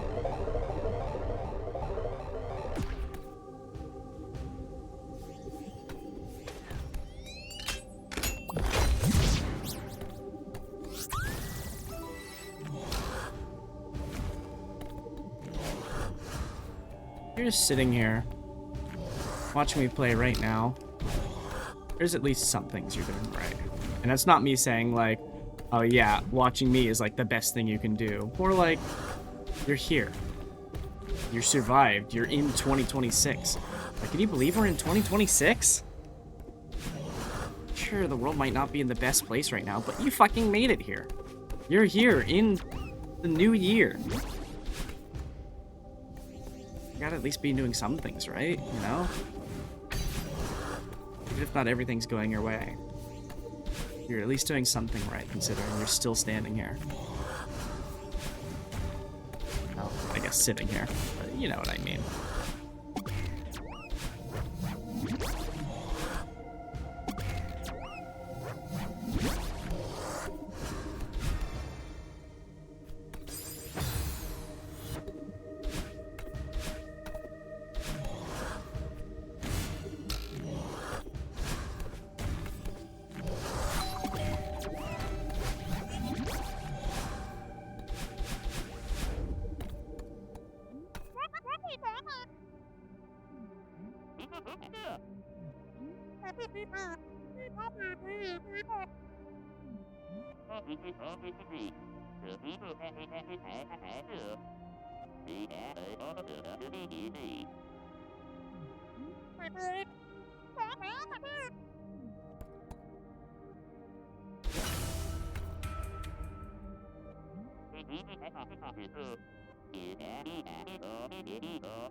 Excuse me, pardon me.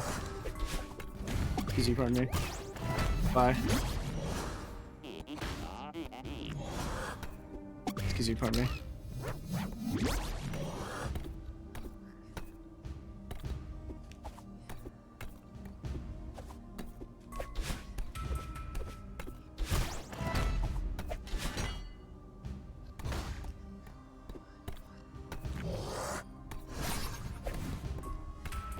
Get bonked, idiot.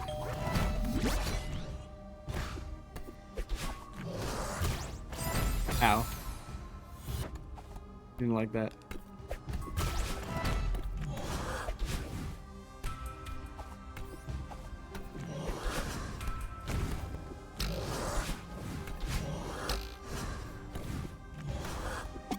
Is he from me? Is he from me? Ow.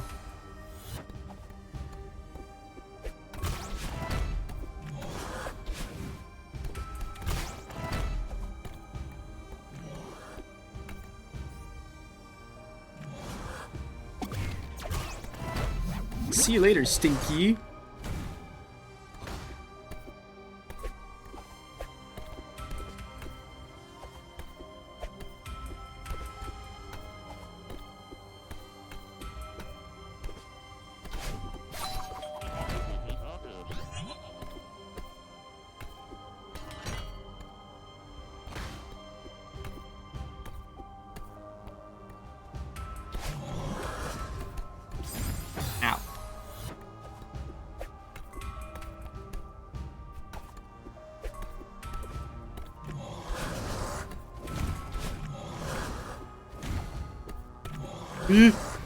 Theo, save me! Theo, save me! Theo, save me!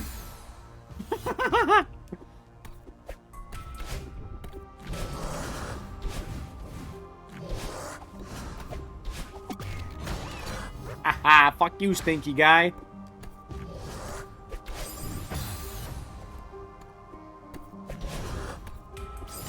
Ow.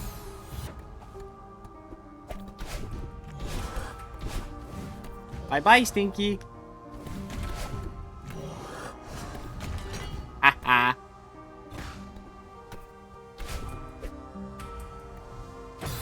Ow.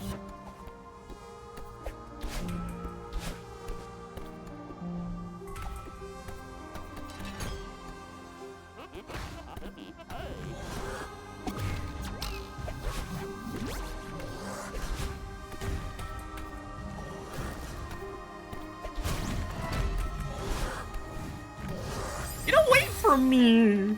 Go away! No! Go away! I didn't say you could come in my house. Go away!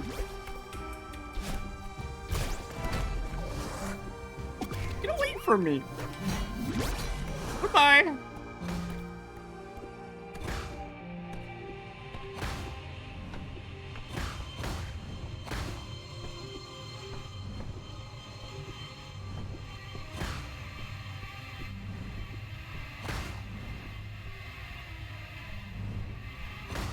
Oh my god, giant eyeball, hi!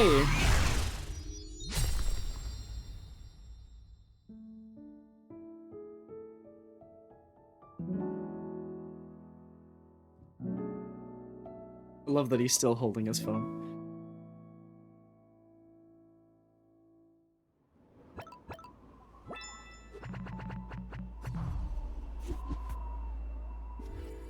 This, besides Farewell, this is my personal favorite chapter. Because this is kind of what I used when I was in therapy. When I was first getting in, they were like, how do you see your mental health? And I described it like this mountain. Where I felt like I was all the way up here. All the way at the top.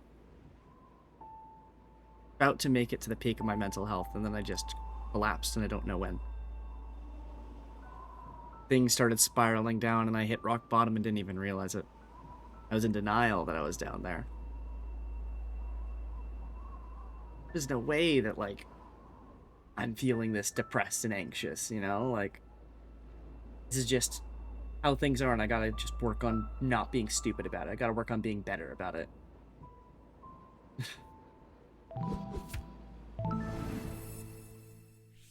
But yeah.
I like this part. It's just a nice break.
This line too means a lot.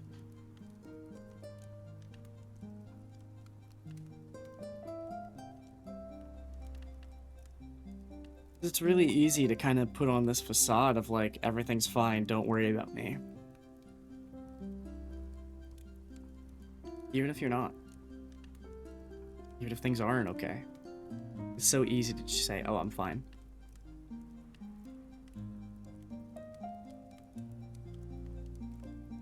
And it's hard to not say that sometimes.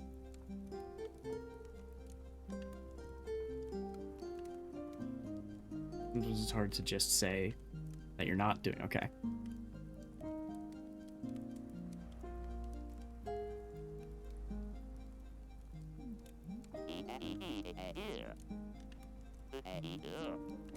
Exactly. Sometimes it's okay to not be okay.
This too.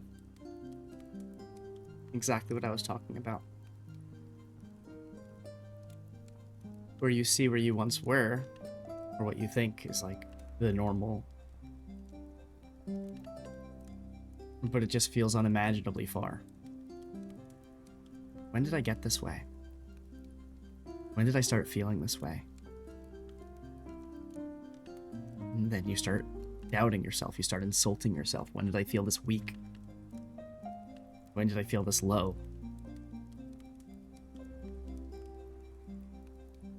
And again, it's hard to get out of that. It's hard to get out of that feedback loop of,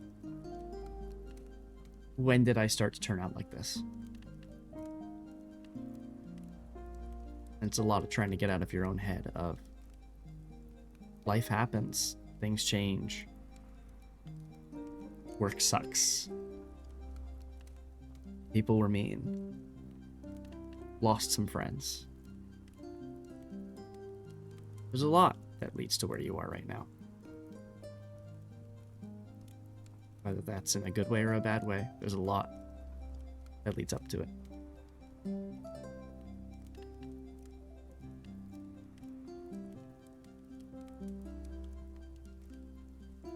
And yeah, it's hard looking back sometimes. Oh, let me look back to when I didn't have problems. I wish I was back to that.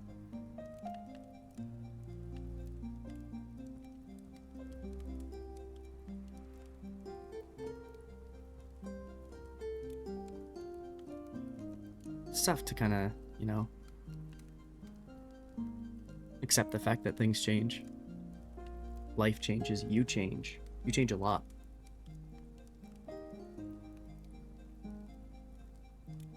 And the older you get, it can sometimes be harder to cope with things.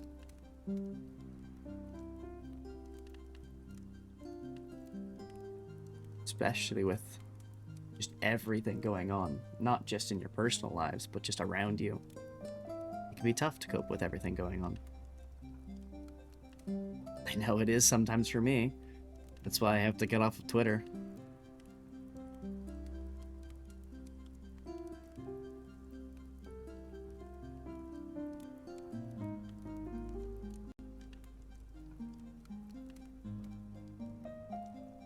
But it's what you do with the fact that you're different that I think matters.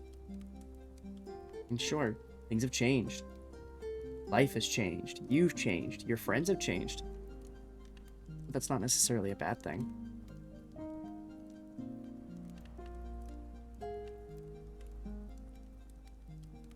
It's at the core that what really matters. Who are you as a person? Maybe you're going through a rough patch. Maybe something in life has really fucked you up for a bit, and you're trying to get through that. But who are you as a person? Because Madeline is a person. Who am I as a person? We can't just see... Let me rephrase.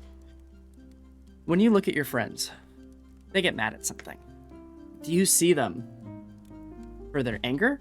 Do you see them for them getting upset? Do you look at your friend and go, that's who they are. That's them right there.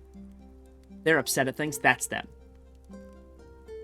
Or do you say, okay, friend's feeling upset about things, but that's okay. They're allowed to be upset at this. This is a frustrating thing that's happening. That's not who they are. It's an emotion that they're having, but that's not who they are.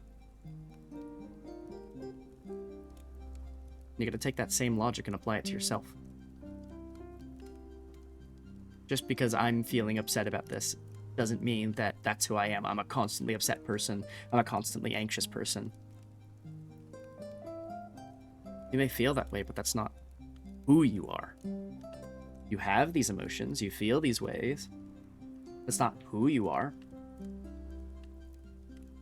It doesn't define you. Nobody should be defined by something like that. You shouldn't look at yourself or look at other people and be like, that's who they are. They're the constantly anxious person, the constantly depressed person. It sucks. It really sucks to have that label put on you, especially by yourself and especially by others.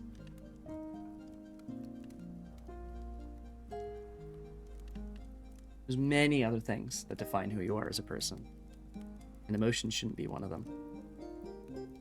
We all go through things differently. We all go through life in different ways.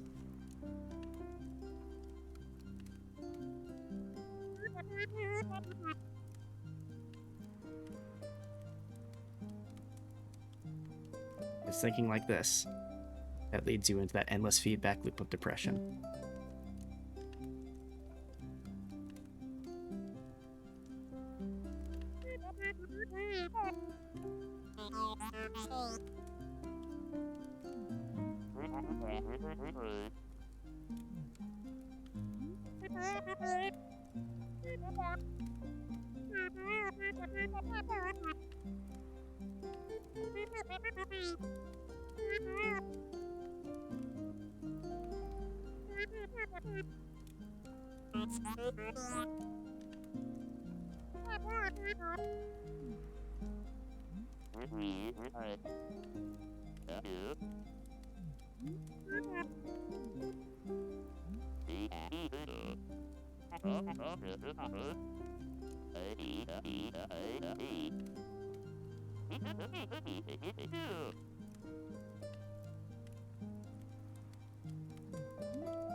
The game is quite short when you're not trying to get everything.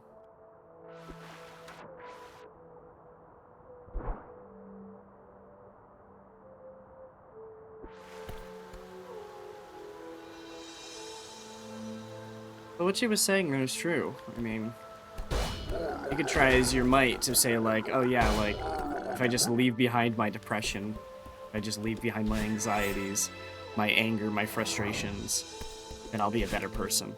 I don't need any of that. I don't need to be sad. I don't need to be anxious. I mean, sure. Like, it could be better not to be as anxious, not to be as sad, not to be as angry.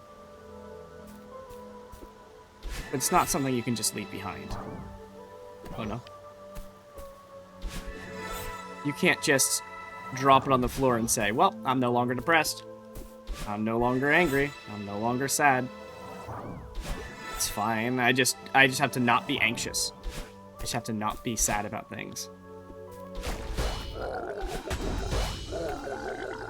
It doesn't work that way. And doing so will only make you feel worse. And send you to a literal rock bottom. Not actually, but you know what I mean.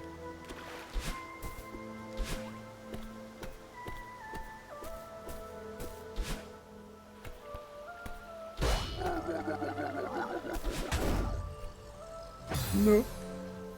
But you can get really hard on yourself.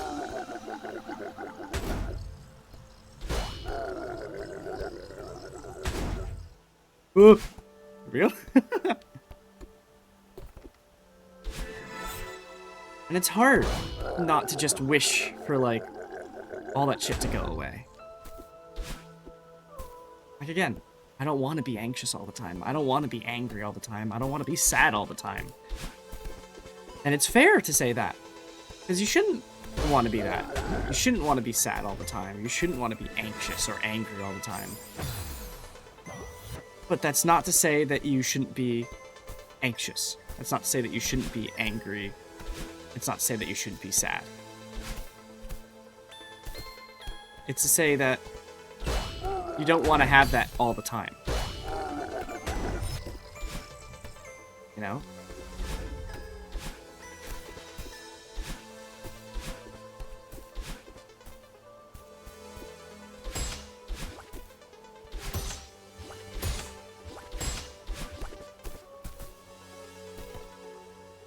It's like I've said a bunch of times so far. You're going to get angry at things. You're going to feel upset at things. You're going to feel anxious about things. Something's coming up, and you feel anxious about it. How the hell did I just do that?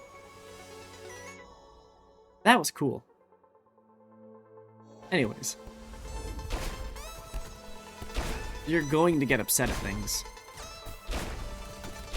And if you're not upset, what are you? If you're not angry, what are you? And you have to remember that these emotions exist for a reason. Having too much of them is not healthy. But they exist for a reason. You feel angry for a reason. You feel anxious for a reason. That anxiety is telling you, hey, maybe it's not such a good idea to do X, Y, Z. That anger is telling you, hey, that really made me upset, and I don't like when that happens. That sadness is saying, hey, that hurt. And I should let them know that.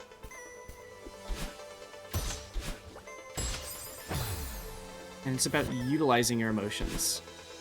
That's what I really learned in cognitive behavioral therapy, is how to utilize those emotions.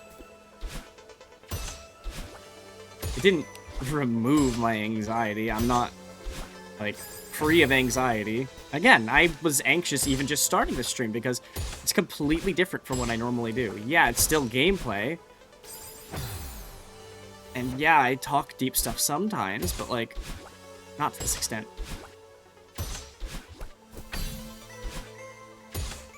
But that wasn't an unjustifiable amount of anxiety. That wasn't me being like, oh, like, I can't start this.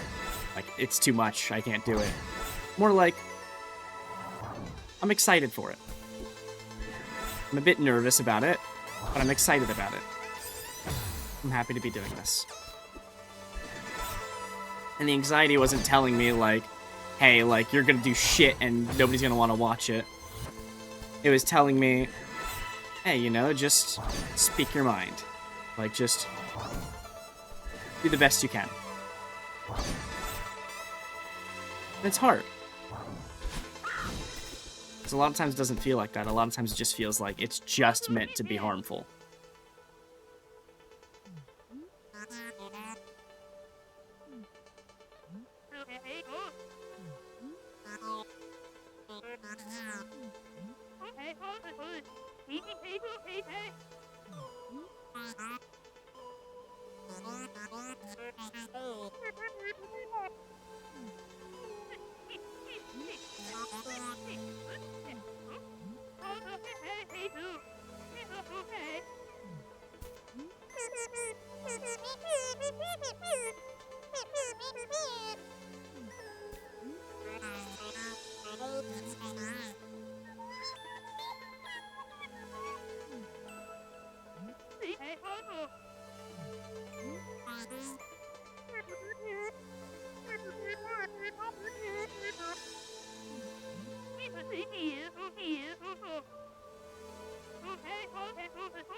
Wait, I just realized something.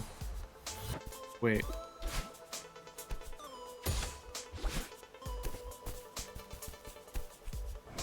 Whee! I make that.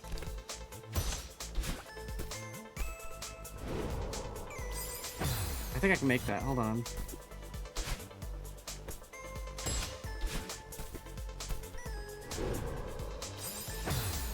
I can make that. Hold on.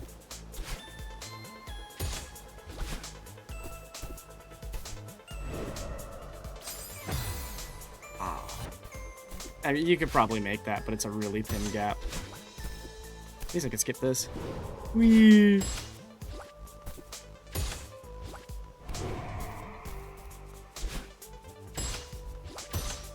Looks like there's a gap too. Gap there too. You could probably skip that too.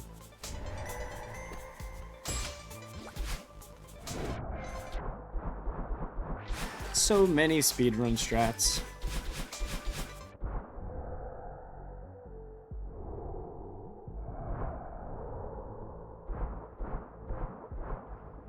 Ow.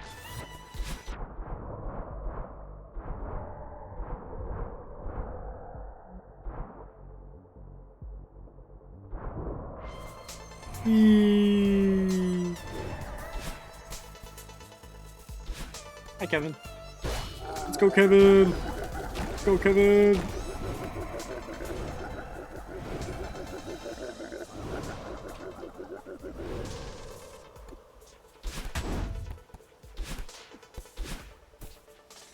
Goodbye, Kevin.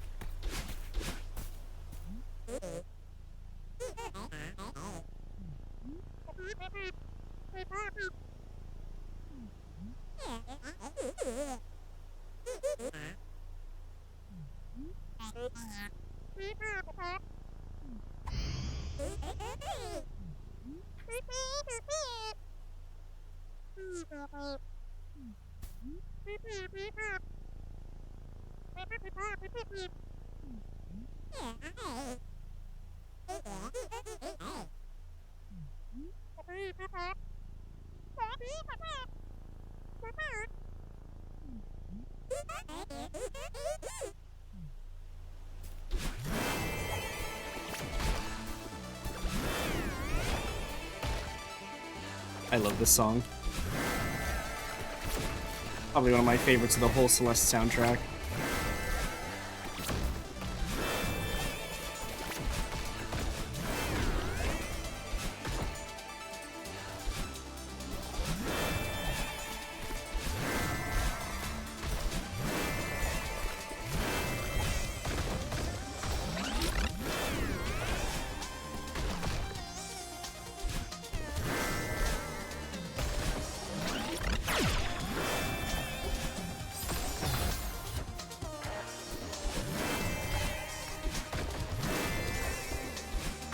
No. No. So it just goes like this. Ah.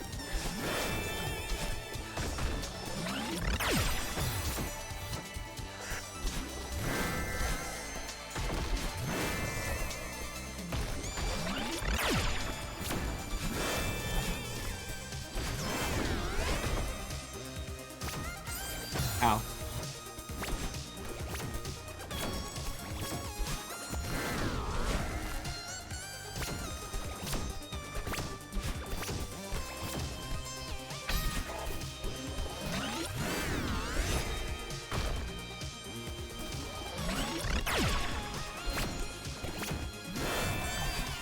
No.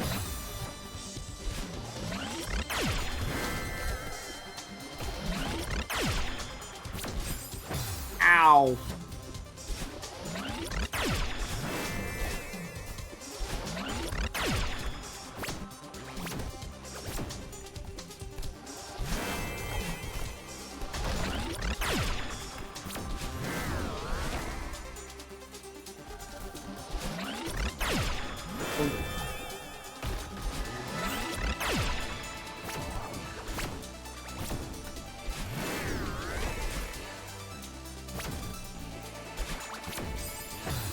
Ow! Stop shooting your balls at me.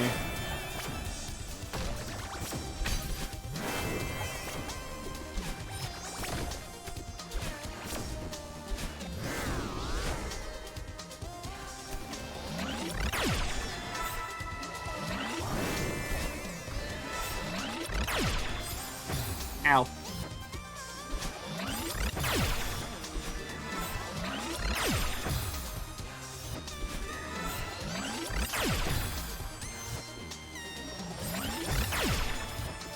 I like that the feathers are scattered about in this level. It's kind of like, even though it's hard to make the talk, or like, you know, talk with yourself, even if it's just an internal, like, talk, you still gotta remember to breathe. It's gonna be hard. Confrontation of any kind, even self-confrontation, is hard.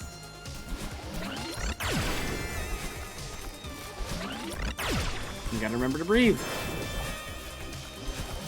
Ow.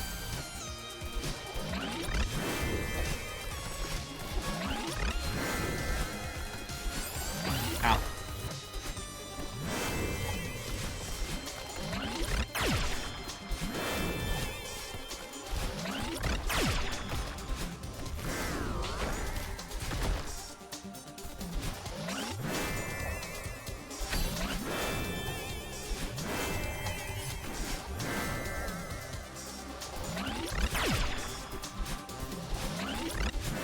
I was trying to golden this level at one point. That's why I've got a lot of these attack patterns memorized.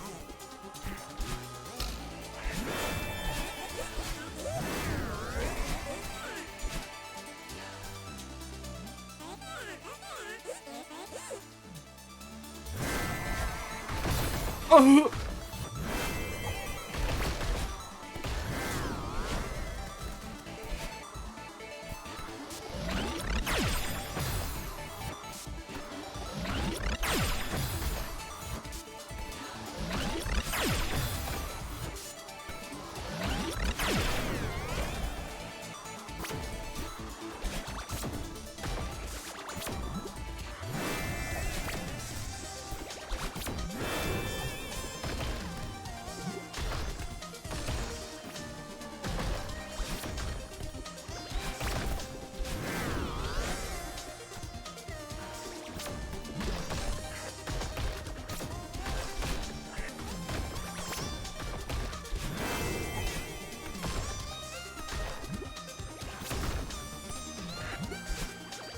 Bonk.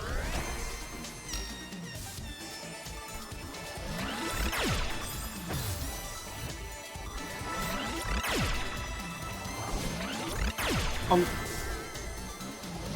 Bonk. Bonk. Bonk. No.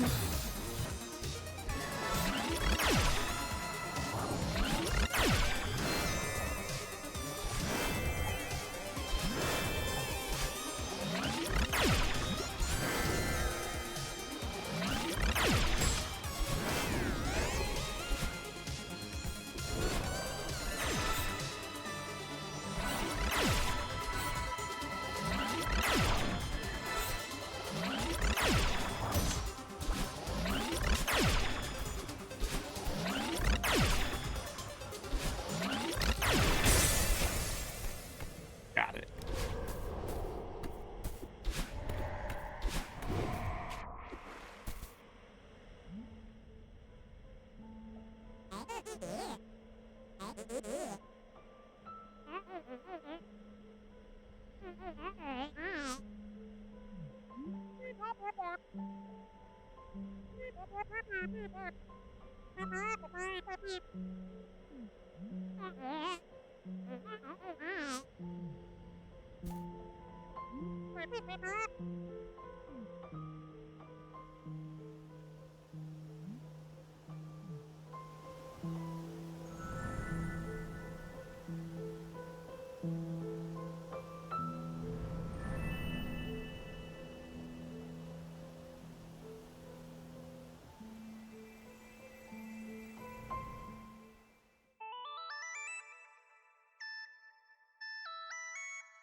Like how your hair is actually longer, but it's pink.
All right.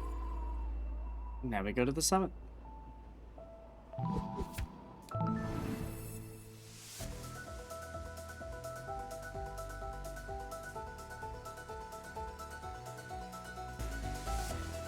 Like I've been talking about this entire time, it can really feel tough getting out of rock bottom, going from the bottom and starting again.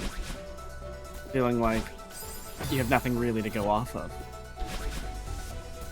Like maybe it'll take you a few attempts to get back on your feet. And it's okay. It's okay to feel like that. Because it's a journey, you know? It may not be the most fun journey, but it's a journey you gotta go on.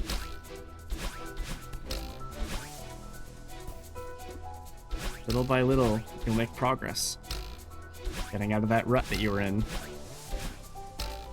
Starting to feel like you get a better grasp of things.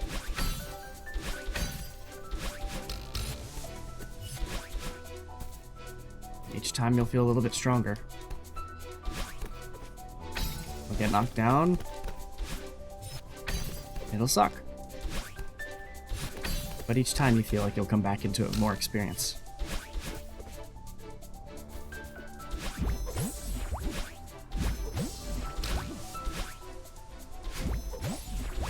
With enough time and patience, you'll start to work your way up.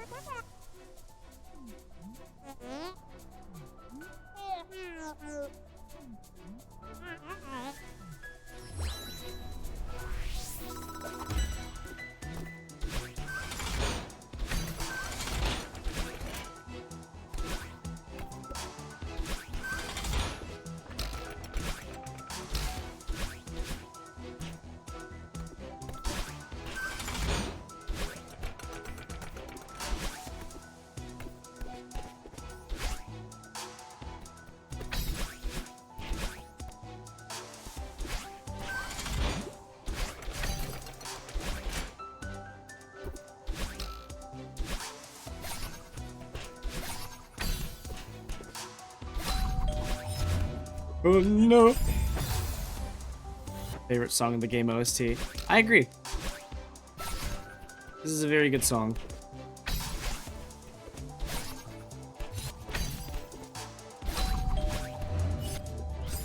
Oh, my toes!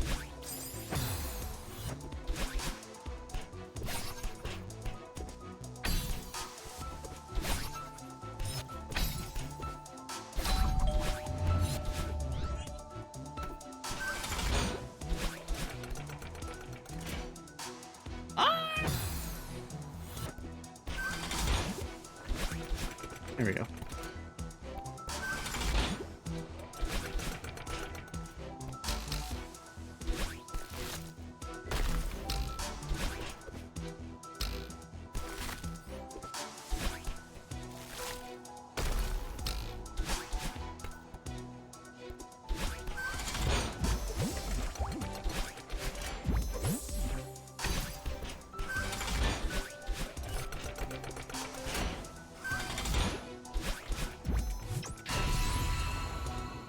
There's a lot of reasons I went into therapy. Besides just the way I was feeling. There's a lot of things that encouraged me to go into it. A lot of people that encouraged me to go into it. And a lot of reasons I wanted to go into it.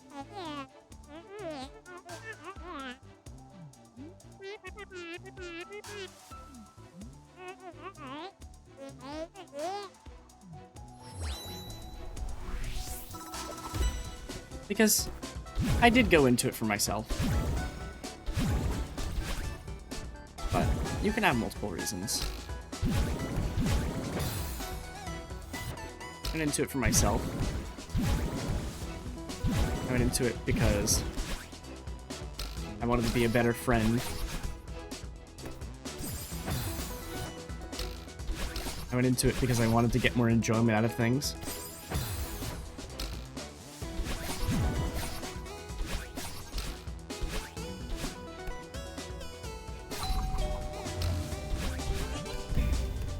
Because I don't want to feel stressed out about things that I don't think should be stressing me out.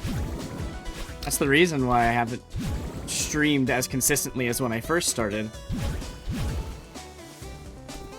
I started treating this like a job.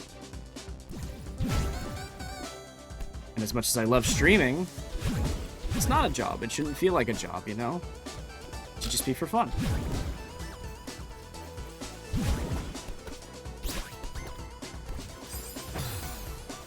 Strawberry. I think it's up there. Ow.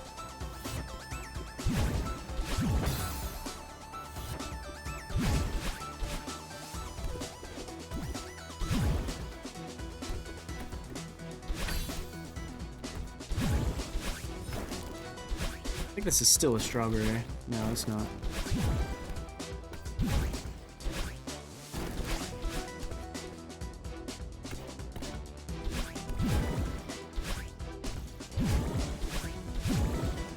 Because I love streaming. I'm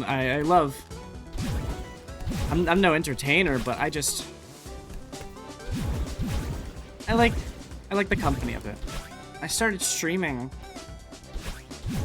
not because I was trying to be some big like Twitch streamer, some entertainer that breaks in like millions of views or something. just helps me play games I normally wouldn't.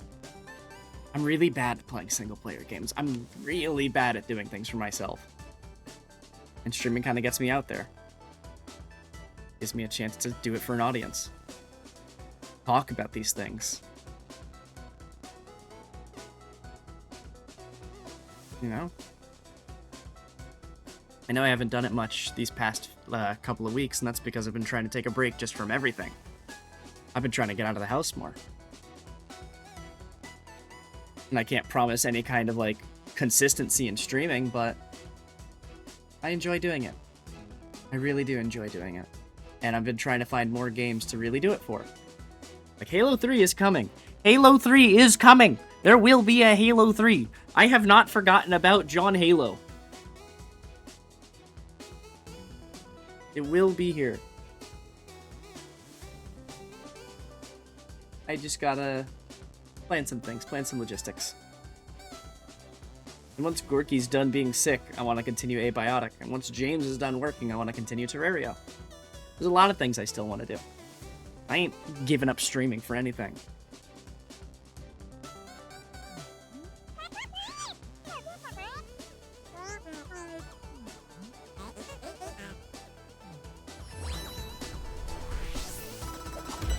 That's another reason I wanted to go into therapy, because I don't want to give up the things that I love.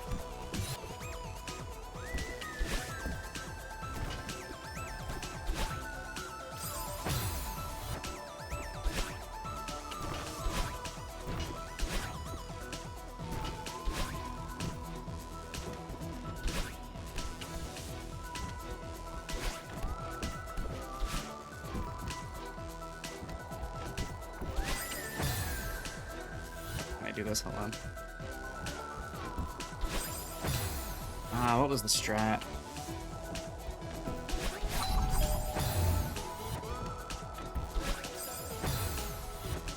It was like something like that. Ow.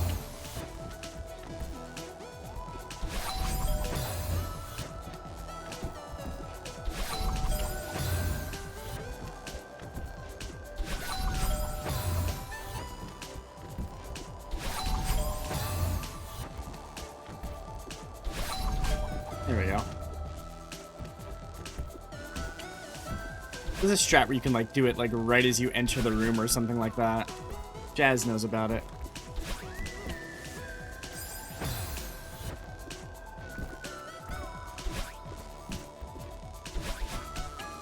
You know what? I also wanted to get better at myself so I could be more confident in myself. Not trying to look for... I'm not, like, saying, like, oh, yeah, I'm looking for, like... to better myself so I can get into a romantic relationship. Like, I mean, if it happens, it happens, but I'm not doing it for that sake. You know? But it's nice. It's nice to know that I can feel confident in myself to the point in which maybe something can happen at some point. You know? Maybe I do find the right person. Who really knows? Ow.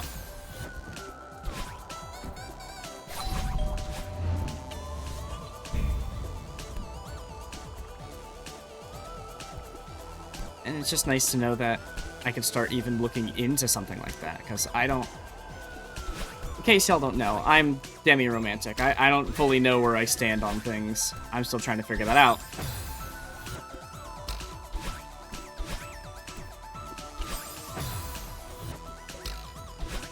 And I couldn't really do that when I was feeling so bad about myself.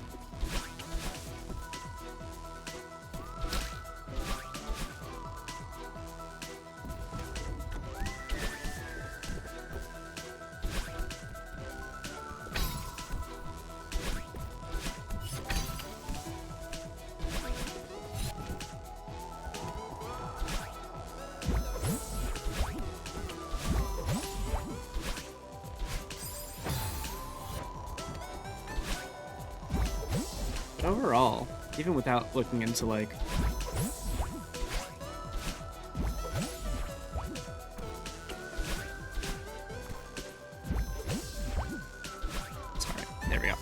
even without, like, thinking about romantic relationships, it's just nice to know that, like, I can be more of me. You know? I feel like I can make new friends, make new contacts, make new relationships. And whatever they turn out to be. I'm just happy they exist. Maybe that friendship turns into a relationship. Maybe that close friendship turns into just like a lifelong bestie. Who really fucking knows? Hell if I do. I'm still figuring that shit out. But I'm happy it exists. And I'm happy that I feel more confident in myself, that I feel like I'm allowed to want to have these things. I'm allowed to say I deserve to have these things. You know? I'm allowed to say, yeah, you know what? I do deserve to have nice people in my life. And maybe I am sounding a little selfish saying that, but you know what? Fuck it. You're allowed to be selfish at times. Be selfish about these kind of things. You're allowed to want to have nice people in your life, and you're allowed to say that you deserve to have nice people in your life, because you fucking do. You're climbing your own mental mountain. You're allowed to have people there to support you, people there to be with you. People who care about you. Through every step of your journey. Even when you're at rock bottom. Even when you're at your lowest point.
Ow.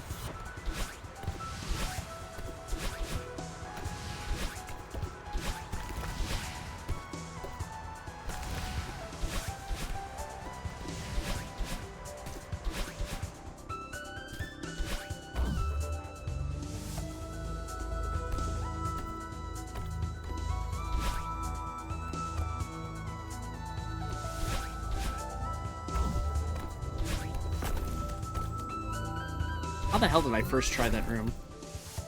Anyways. Oh no, not this room. Oh no, I'm thinking of a farewell one. This one's not that bad. By the way, I think I'll skip on farewell for today, but I will come back to it another day. Because I do want to play farewell again.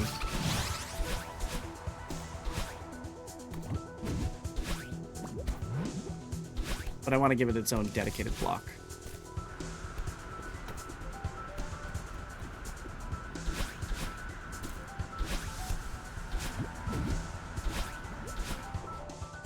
I feel like it's only fair at that level.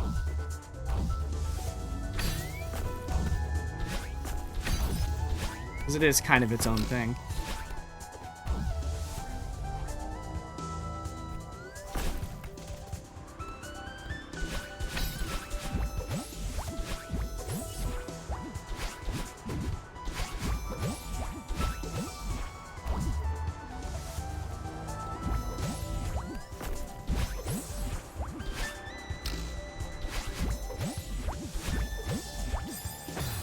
Ah, that sucks.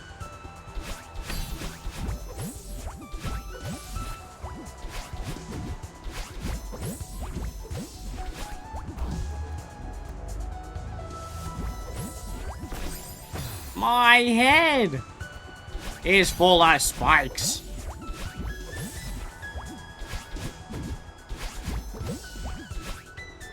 Whoa.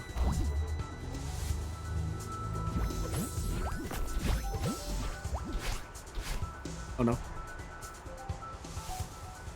No. Oh no. Oh. I don't know how that worked, but it worked. No! That was almost an amazing recovery.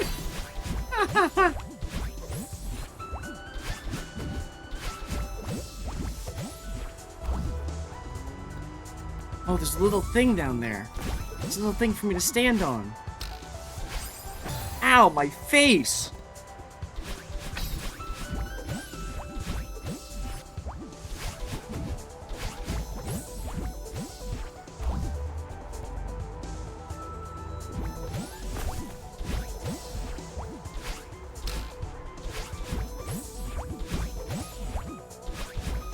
There we go.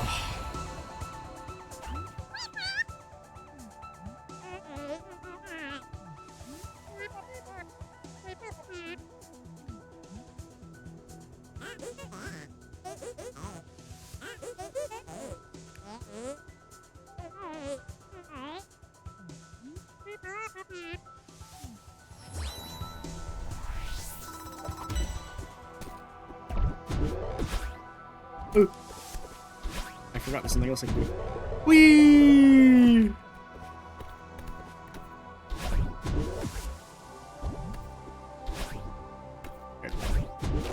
Whee!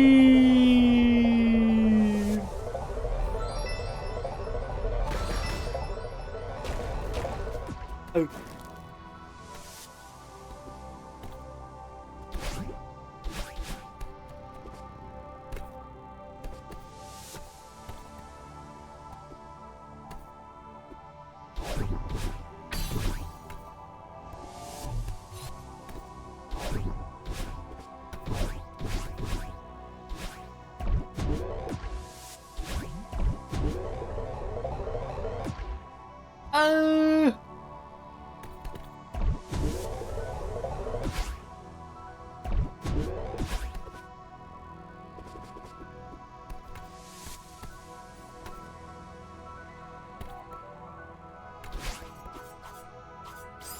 Ow.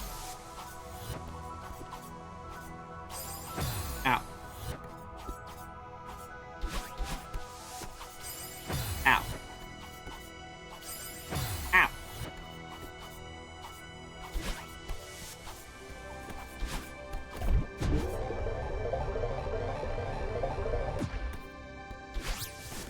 Strawberry.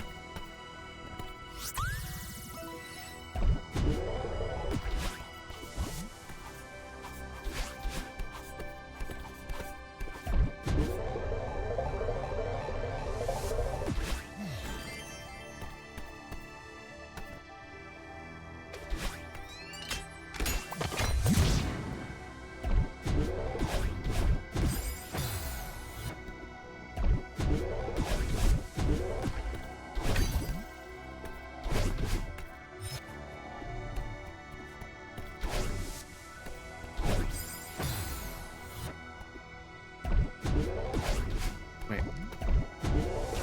Whee!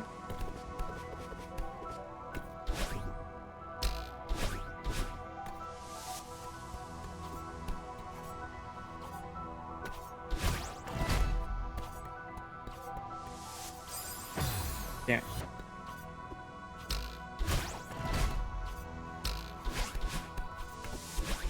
Yippee!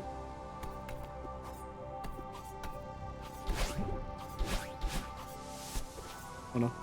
Oh!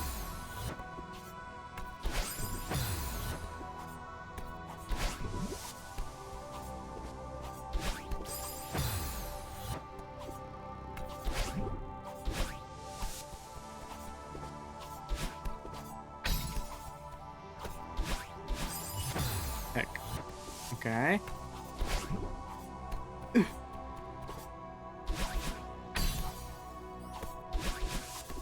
Ha! Strawberry.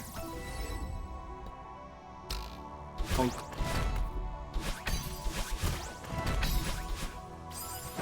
Ow, my toes. Bonk. No. Bonk. Bonk. Bonk.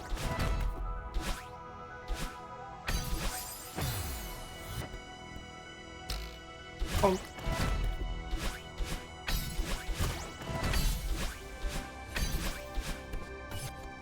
If you ever play modded Celeste, get the bonk mod. It's the best mod there is.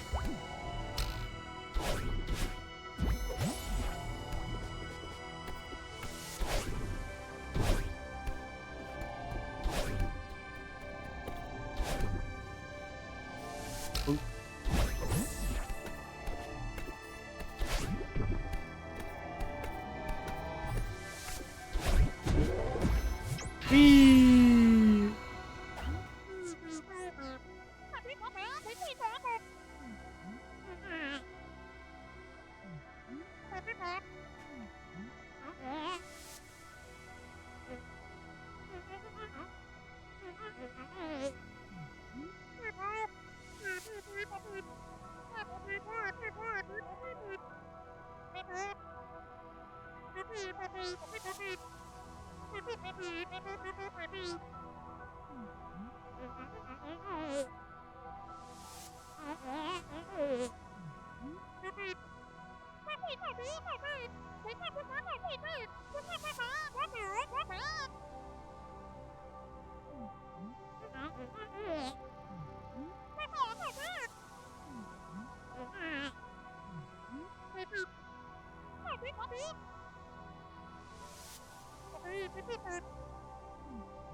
And even this part, it's like, even if you don't make it to the peak of your mental health, you still tried. You still made a good attempt, and, you know, you fall down, you try again. And even if you don't make it to the best your mental health could possibly be, you're getting there. You're working on it. You're still okay. You're still you. Even if it doesn't feel like it at times, you're still you. I mean, shit, it's like one of my favorite Undertale lines, which I'm sure is many others' favorite Undertale lines. Despite everything, it's still you.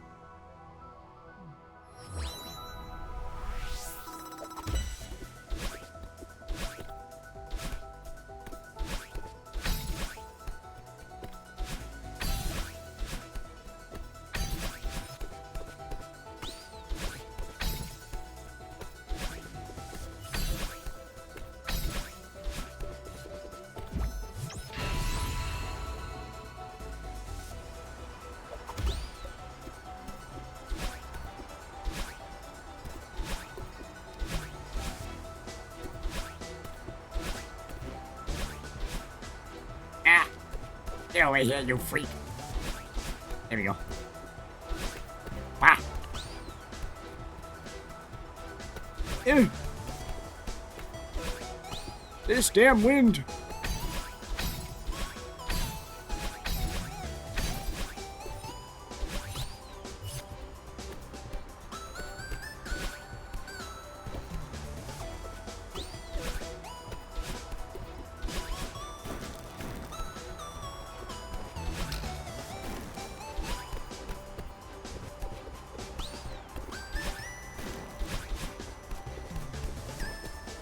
No!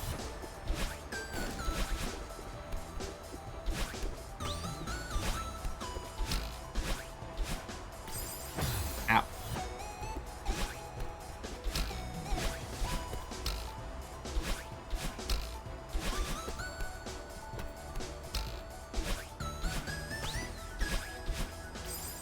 Ow! Ow! Ooh.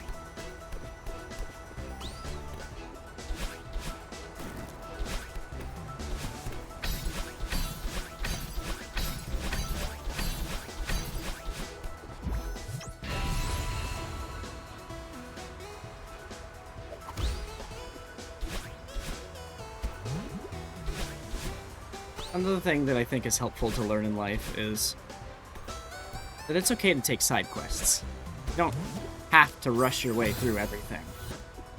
Despite the fact that, you know, it feels like you have to do everything all at once. It's okay to have little side missions, have little things that you just want to do. Go visit that museum you've been meaning to check out. Check out that food place that people have been raving about. Hang out with those friends that you haven't in a while. Life's not a race to the finish. It's okay to go out of your way just to try something. Even if you don't succeed. Just for the sake of saying that you did.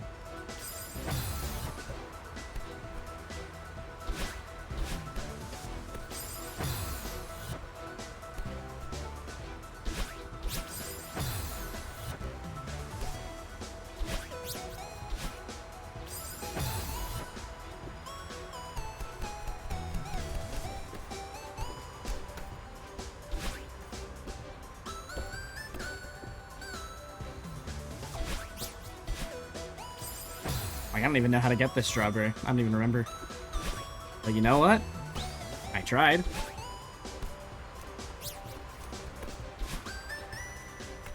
And I got another one.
Ow!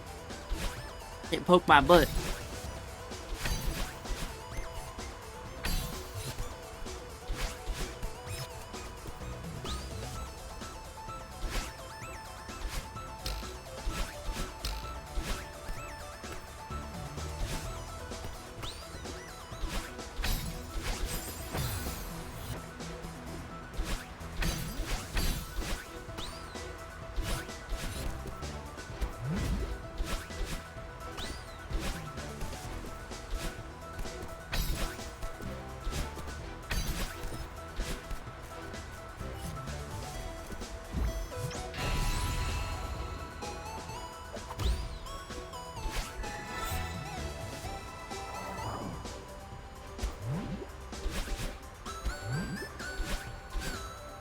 Whee! Last 5.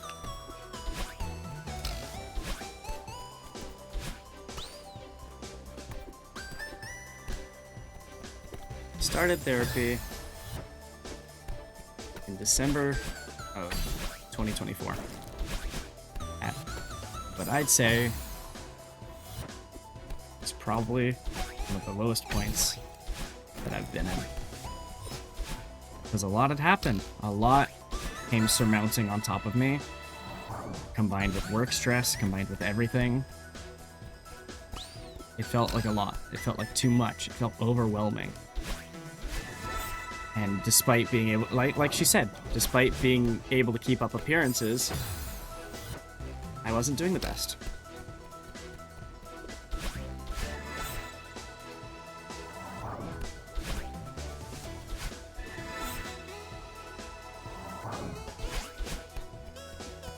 I accept that. I accept that. It was a tough time in my life, and didn't really handle it the best. Other than talking about it with a therapist or talking about it with someone, I became quite an angry person, which I didn't want to be. Got annoyed at things easily, took things too literally, took things too seriously.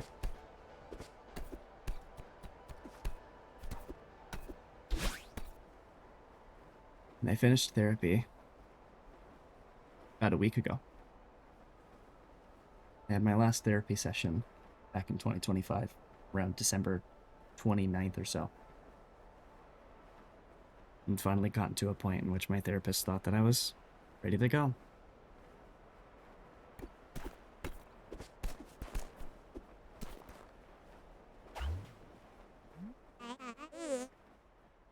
And it was strange.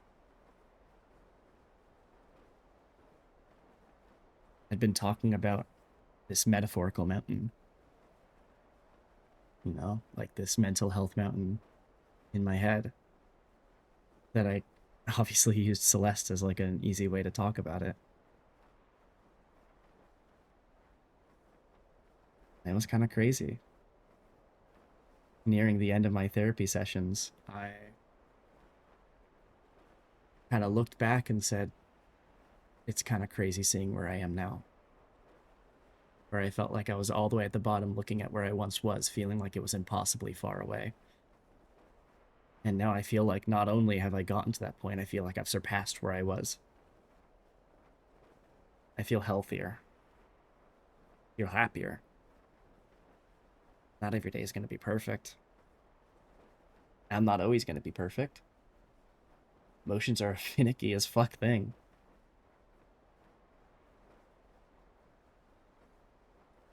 But I kept with it. Mental health is one bitch of a thing to deal with. Especially when it feels like there's nothing you can really do about it. Maybe therapy helps. And maybe medication helps. It's different for each person. I can't quite say what'll work for everyone.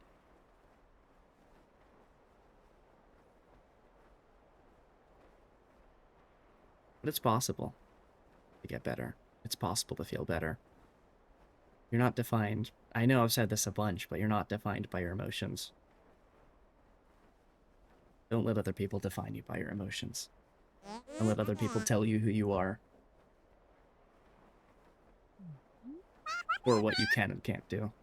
Obviously, like, don't break into a fucking government facility or something, but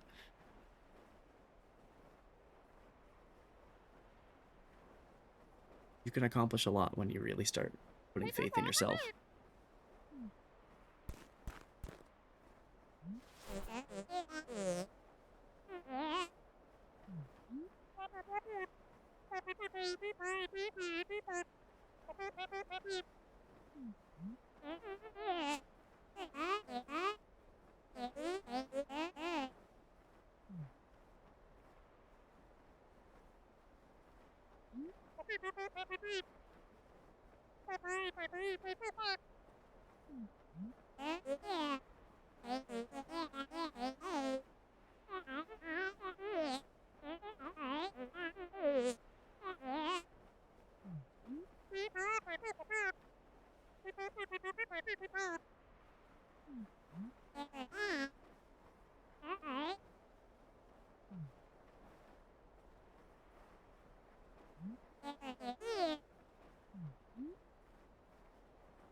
Still in shock that it's 2026, honestly. Like, it's only the second day, and I'm still in shock that it's 2026.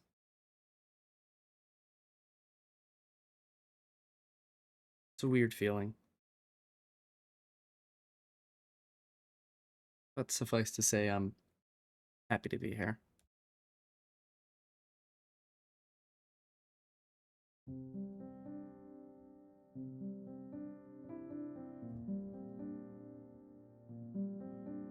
I know this was different than probably what you were expecting from this stream. I know I passed off as like a special stream, and well, it's special to me. And I hope in some way it was special to you.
Also, I love the very shoddily repaired bridge.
Yippee! Lack of strawberry pie.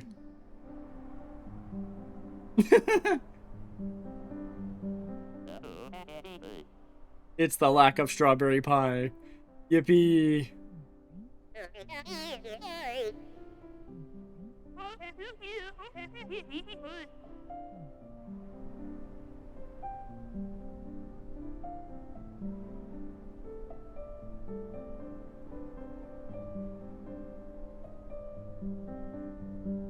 Crust pie, my favorite.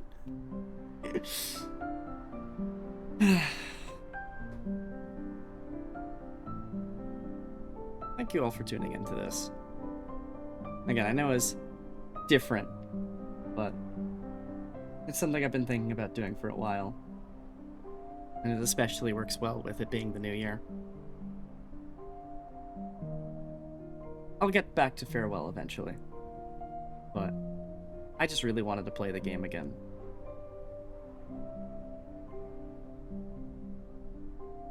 So, thank you for those who stuck around for the entire thing, or even for those that are just tuning in.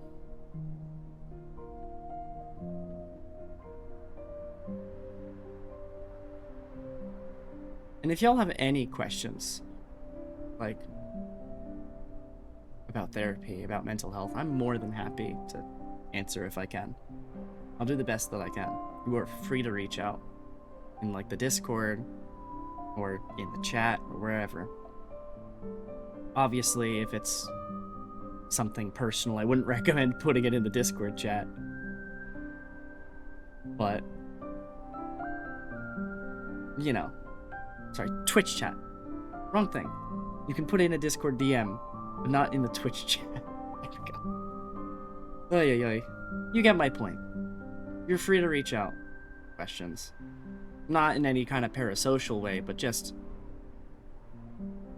if you want to ask about therapy, or if you want to ask about mental health in general, I can do my best to try and answer questions. Because it's important. Mental health is really fucking important. And I want the best for people. You reach me by courier pigeon. You know, I think my pigeonhole's down right now. You could reach me in 3 to 5 business years when I put it back up. Yay, 2DS there is back. Yeah, I brought it back for the stream because, I mean, it only feels right. I played Celeste originally as 2DS there, so I figured I may as well bring this back. She'll still appear from time to time, but I do quite enjoy being 3D and having bricks thrown at my head.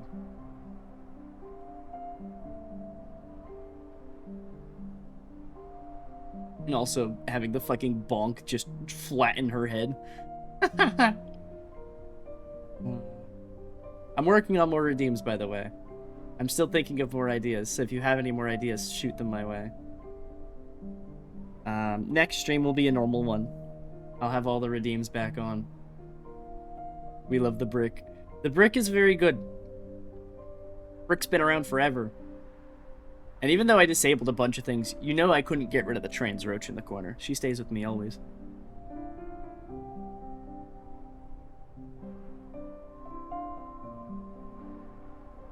Yeah. Thank you all for joining me on this. And I hope you had a wonderful Christmas. Hope you had a wonderful New Year. And whatever is to come, you got this. Whether it's going back to work, talking with someone you haven't in a while, dealing with something that seems insurmountably hard, whatever it is, you've got this. And even if you don't do it perfectly, just do the best you can. Whatever it is you're doing, just try your best. People will appreciate you just for trying. Stay pink, stay beautiful, stay gold. Have a wonderful rest of your night, y'all. Take care. And I'll see you next time. Bye-bye!